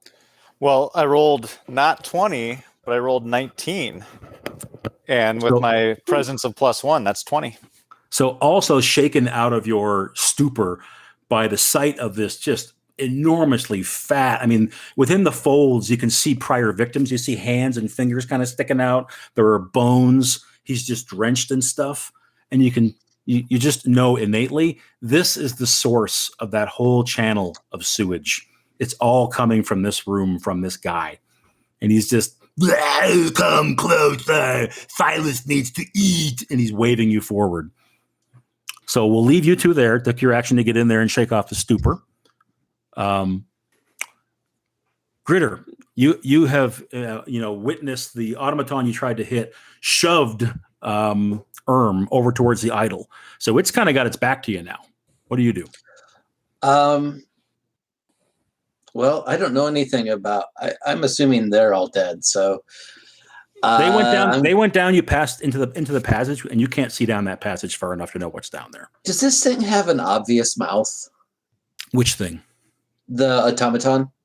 No, the funnel on No. top of its head. No face. I don't want to waste poison on this thing. I'm not sure it would do much. I'm not sure. Yeah, I know. I was going to give it, because I took that serving of your stew, I was going to give it to this thing. But now I'm just going to try to hit it again. Okay. I don't know if I DR10 can- because you're behind it. Because it was shoving Urm towards the idol when we last saw it. Oh, well, that's a 20. A nat 20. A nat 20. All right. Yeah.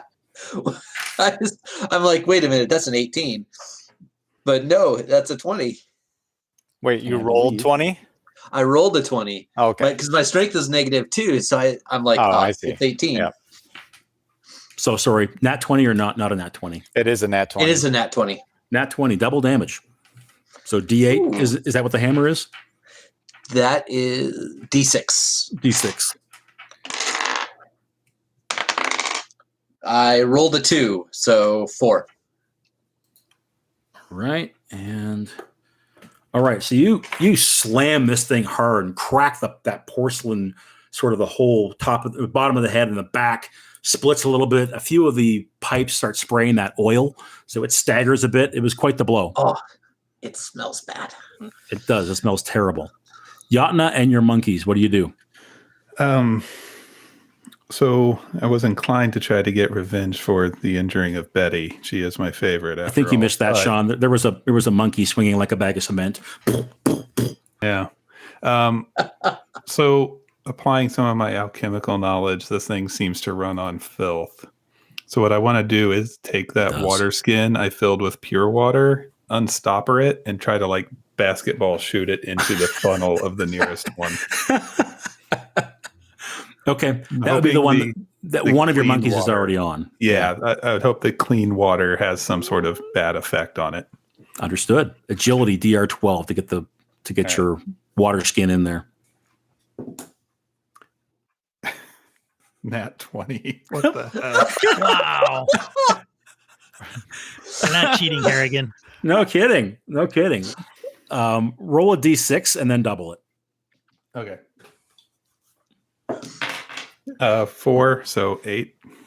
All right. So the water skin goes straight in, and you've got the top of it off, so it's bloop, bloop, bloop, bloop, bloop, bloop into the thing, and you can see where it's got the leaks already. There's more spray comes out, and it starts to kind of freak out a little bit.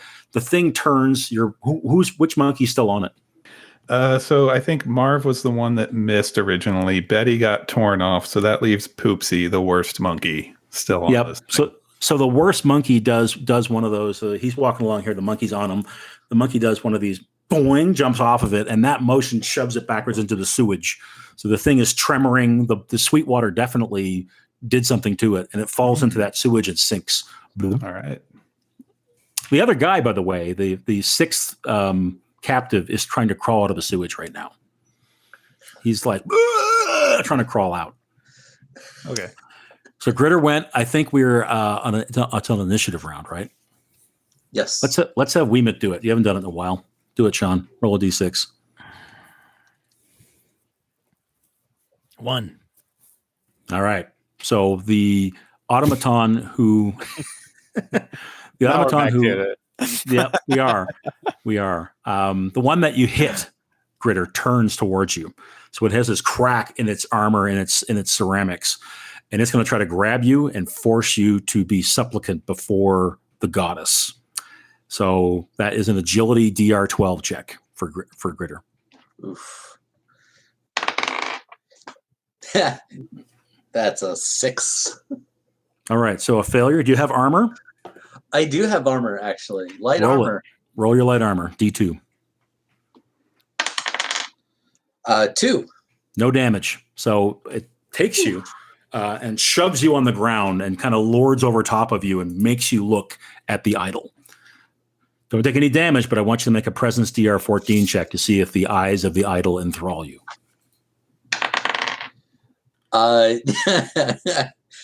That's a 2. All right. So it releases you and you stand. Same thing as the others. You have this compulsion to march down this corridor and meet your fate.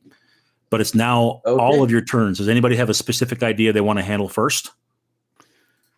2 of you are down with the monstrous creature who wants to eat you. 2 of you are back in the room with the idol. So I'm thinking, after I saw what effect that sweet water had on the creature, I probably want to try to grab that guy that's trying to get out of the shit and like take him to the fountain. Because if I can get that guy out of here, maybe that's good enough to get this damn curse off of me. Got it. And he is one of the theater players, right? He is, so yeah. Yes, he was. All right. So your monkeys reconvene on you. They jump onto your pack, and you offer the guy kind of a hand up, help him up out of the sewage, and you're on your way back to that other room with the Sweetwater fountain in all this. Grittr, I think you are going to take my pointer. Correct me if I'm wrong, but you don't have much say in this. You're going to be heading for the room down here, right? Oh, I am gonna run for that room. I am excited. So Urm and Wemut, you've both been shaken out of your reverie, right? By what you've witnessed in front of you, what you've come upon, and then you hear someone coming down the hallway behind you. Glance over your shoulder shows you that it is indeed the heretical priest who's coming your way with all haste. What do the 2 of you do? I don't glance down. I pretend that I'm still in a stupor. Ah, okay. Am I holding onto my short sword still? Yep. And what is going on with the other players? They're in this room with us as well, right? Wemut is here with you, and back up in the connecting hallway. So if you look at the map, the others are still just standing up there, dazed. Oh, you mean the other? I'm sorry. You mean the actors and the players. Yeah, I'm sorry. No, theater. Yeah.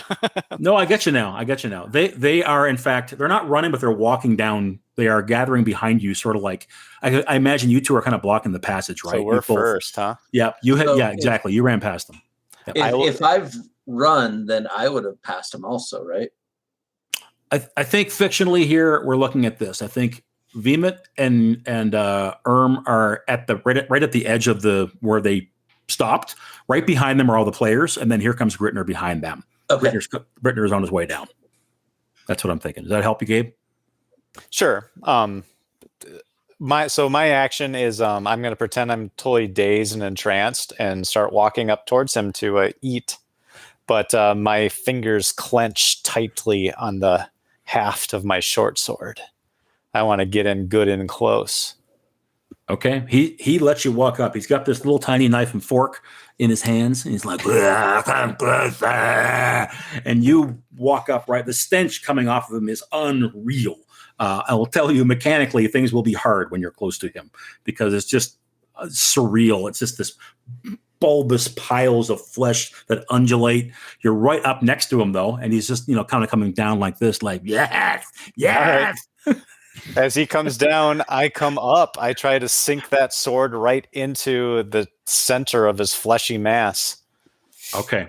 This is a DR 14 to attack him because of the smell coming off of him. And I'll remind others that they can spend omens for other people as well. Oh, for other people? Yep. You can spend omens on anybody's roll. Well, hold on. Let me roll that. He may not be needed, but DR 14 with strength is not easy in this game. With the way you guys rolled your strengths. Yeah. All out of omens. Here comes Nat 20. No, 12. And then it's reduced more because of my strength. Yep. All right. So are you going to do anything about it? Any omens being spent, or is it a miss? It's probably smoke them if you got them at this point. Unless anyone's giving me an omen, I don't have any left. I'm out. I can give you one. I haven't spent any. Do you want to spend one on me? Sure. I need to. I mean, yeah. Now, it's the ability to lower. Go with strength. What are you doing? Hold your own, Urm. Wake up, Urm. Well, good luck. Is spending them on other people limited to just the reroll? That doesn't let you lower a DR, right? No, I think you can spend them however you want, but I don't want to do a lowering of a DR now that we know exactly how what Gabe has rolled type of thing, right? If you want to do it in advance, you could roll. You would lower the DR here from 14 to 10. Yep. Got it. You going to spend one, Sean? Yeah. Here it All right. comes. Sorry, Sean. I know I'm going to waste it. No. I did not. 16. Yeah! And I don't think... Yeah, my strength is just -2. So that lands right at 14. Right at 14. Do your damage for that short sword, which is a D4. Is that right? That's a D4 only. 4, yo. Nice. You plunge it deep. So he's expecting you to walk up and offer yourself, right? So he's not really on the defensive. He's coming down, and then it goes right into the hilt, right into the blubbering mass. And he wails and goes back. And it's clearly hurt him. He's also clearly angered. Wemut, what are you doing when you see this happen? Because you were with him, and Urm went forward, right? And you were like, "Is he going to get eaten?" And then right into the belly of this guy. Yeah, I charge him. I do my same like signature move, jump, and want to You're jumping onto the Start mass. eating. chop him. All right, we're going to do a agility to climb onto him, right? Oh yeah, And he is slick with all manner of horrendous fluids. So it's a 14 to not a slide off. natural 20. I am not shitting. I'm not shitting you. I would take another screenshot, but it'd be just the same one as the last one. So you'd be like, "Hey, Yep. I'm not Yep. kidding, man."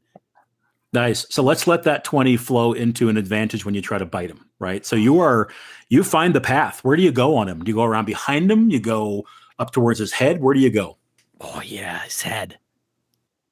Okay. So so Urm, you're seeing we climb, going up this mass of quivering, blubbery flesh. And instead of a 14, let's go with you have a bite of 10, right? I'm going to give you an 8 because of your 20. So you are advantaged to try and bite this guy. Roll it. Bite him. What could go wrong? 13. That's a hit. Roll your damage. 1d6, baby. Is the bite 1d6? teeth. Yeah. That's terrible. It's better than my femur. Yeah. What my am I short holding? sword. What am I lugging around this thing for? I got these.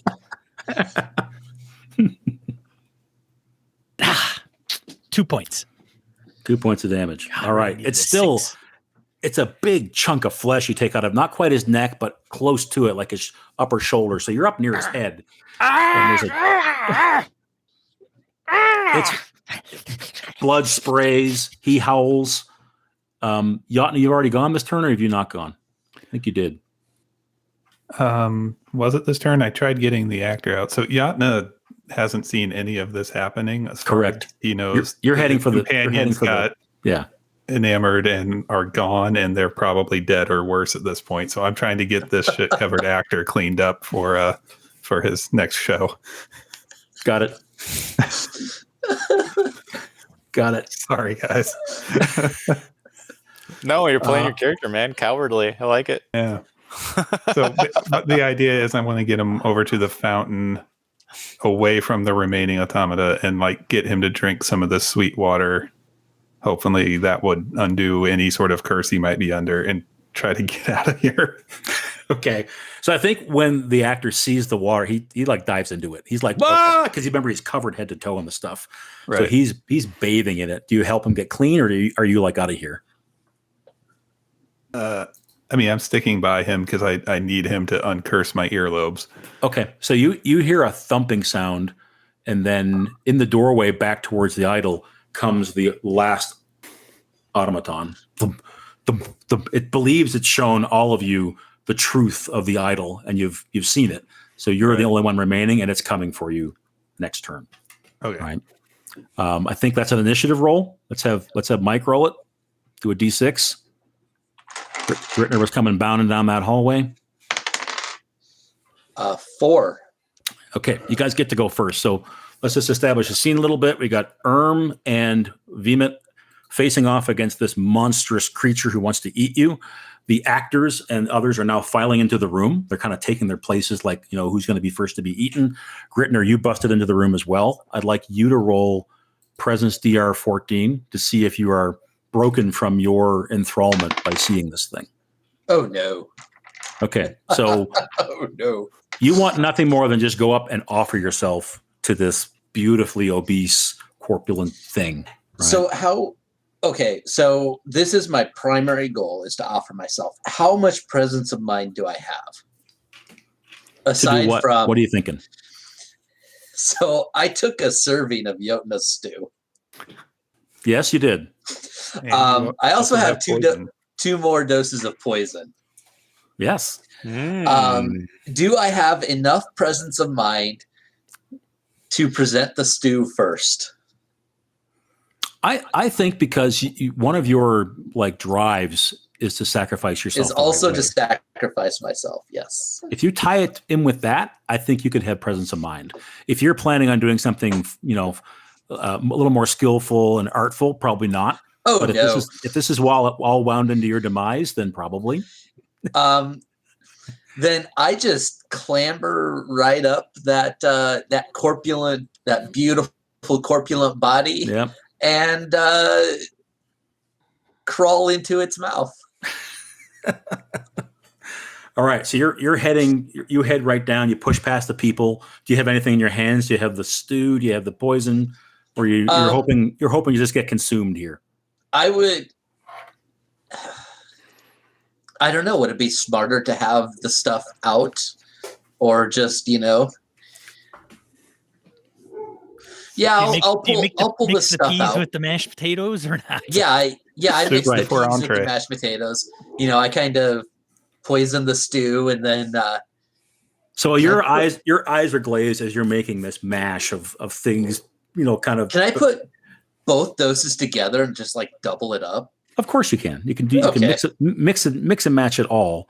And as you come to the space that is it's like his eating zone, right? He knows the next person there. So even though he's got this bite out of him, and he's got a sword in his side, he's like, "Oh yes, yeah, I would love to have some." And he kind of leans down towards you. So you can tell when it's his turn, he intends to try and shove you all in. Yep, I will stew first, just in case. Yep. All right. What are the other two of you doing? We'll come back to Jotna in a minute because you're kind of off in a separate room. But what are Urm and Wemut doing? Here comes Grittr right in the middle of all this. Yeah. I'm holding a big old thing of stew. Yep. Yeah. I pull my sword out and then I put it in a different place.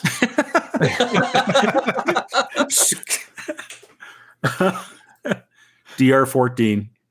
Oh, miss. Because it smells so bad. Are there omens that will be spent? Slips off. Yeah, I'll spend another one on her. What? All right, let's see how this one works. Got a sword, man. Come on. My last one. Yeah, but it does less damage than your bite, man. It's 1d4. You should probably save it for yourself. You want to take that back? Yeah, keep it, man.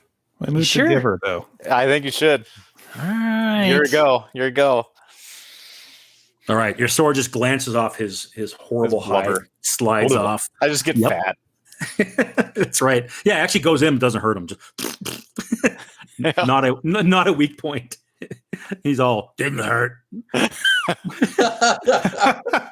Wemut, you're up on top of him. He's going in for the kill on Grittr.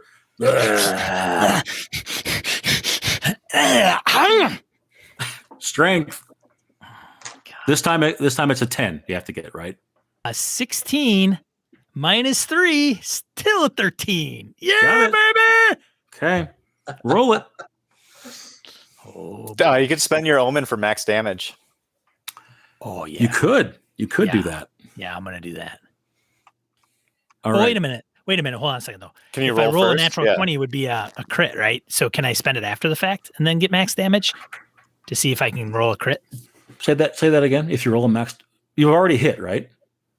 Oh, that's right. Yeah, no, my bad. You've already hit. Spending the omen would set your damage at 6, basically. But here's another question. If he wants to keep it, can he roll first and then decide retroactively if he wants to spend it or not? Sure. Okay. Go ahead and roll. It's fun to roll. Yeah. Yeah, I rolled a 1. All right. Spend the omen for max damage. Easy. There you go. Omen spent. I'm out. 6 All right. damage. So if you had your choice of where to bite him to do damage, Wemut, where would it be? If you had a whole menu of options on this towering, undulating thing, where are you biting it?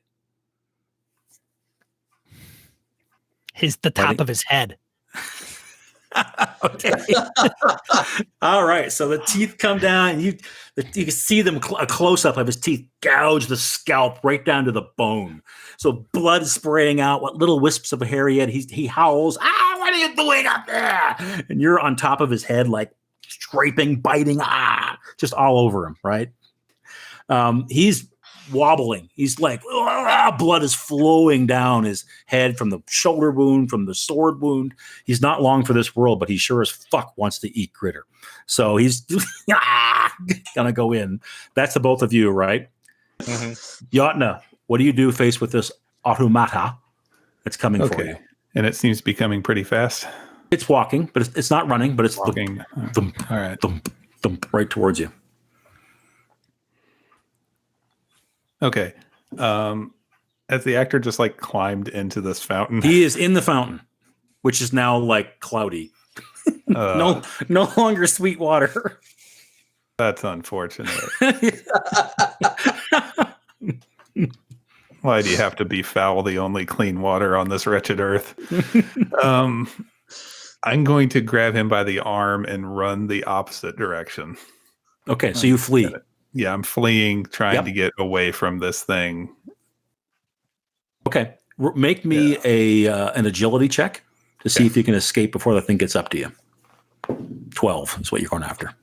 14 plus 2 is 16. Look at you. All right, he takes your hand. You pull him out, and the two of you are beating feet back the way that you came. All right, now Grittr. Let me look at what this guy does for damage here and what you have to roll to avoid it. You're not going to try to avoid it, right? You're just letting him do his thing. Because you're enthralled and all the rest. Okay. All right. You have armor, right? Yes. Roll it. There's 6 damage coming your way. So let's see what that does. Well, I reduced it by 2. So what does 4 damage do to Grittr? 4 damage? Grittr. Yep. It takes me to -1. Okay. So Gritter's got his little stew pot in front of him. The fork comes down, goes right into your neck, and then plunges down into your lungs and your heart. The fork up close is much bigger than it looks in his little hands. When you get down here, they're actually like this long. They're big. And here comes the knife. He slides a knife into your belly and lifts you up.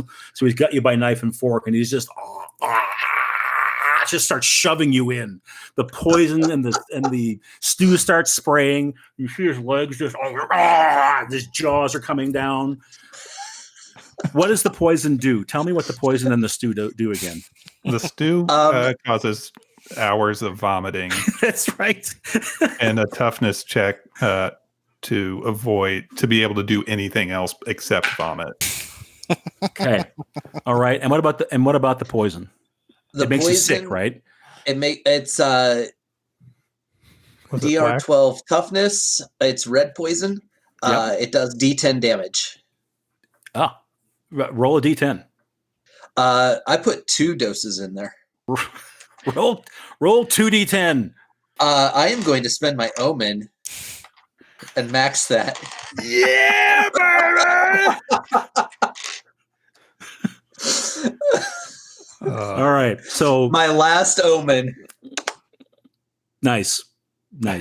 So So you're saying essentially 20 damage, right? Yes. So the last of your boot goes into his mouth, just kind of chomping. As he's eating, you can tell he's getting kind of woozy. He's getting tired. His body is starting to kind of shake a little bit, but he's determined to get this heretical priest down. And he does. So the last boot slips in. He's just like, he's kind of tumbling to the side. Wemut, you're up on top of the thing. Urm, you're wondering whether you need another sword blow or not. Probably not. He starts to sort of quiver and shake. vomit shoots like a fire hose out of his mouth.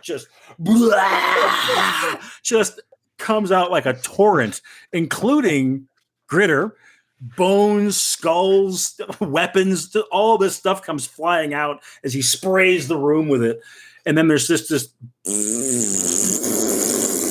his body sort of deflates a bit and he leans off to the side like bleh. And it's all just dripping from his mouth. Silas is dead. And that's all there is to him. That is amazing. Wow. All right, so I'm conscious of the time. We could play out the last little bit of this, but I think you can easily enough avoid the final automaton and make your escape. With Silas dead, none of the players are going to sacrifice themselves to him, so you can round them up. You can even go back to the blood countess eventually and have your curses removed. What yeah, let's do a 2-minute epilogue on everyone. Jotna, Wait, did Go I ahead. survive? No. No? Okay. I'm afraid. Oh. And everyone except for Grittr. That's So right. what's the next plague? Because I was Yes. supposed to be sacrificed. Oh, I'll tell you what. When we finish, Mike, as we finish, Okay. I'll have you roll it. So warm up your D66, and we'll see about that. But I'm not trying to fast forward too hard here, but I know we're already that's fine. 20 minutes over time, what we thought was the max time. So Jotna, give us the future view of where you end up with your monkeys, with the curse lifted. What are you doing in this doomed world? Jotna really. So I think probably taking the player to the vampire queen, Blood countess, yes. the blood countess to try to get the curse removed. Maybe tries to get the actor to take the monkeys off his hands if he can, and probably spend the rest of his days,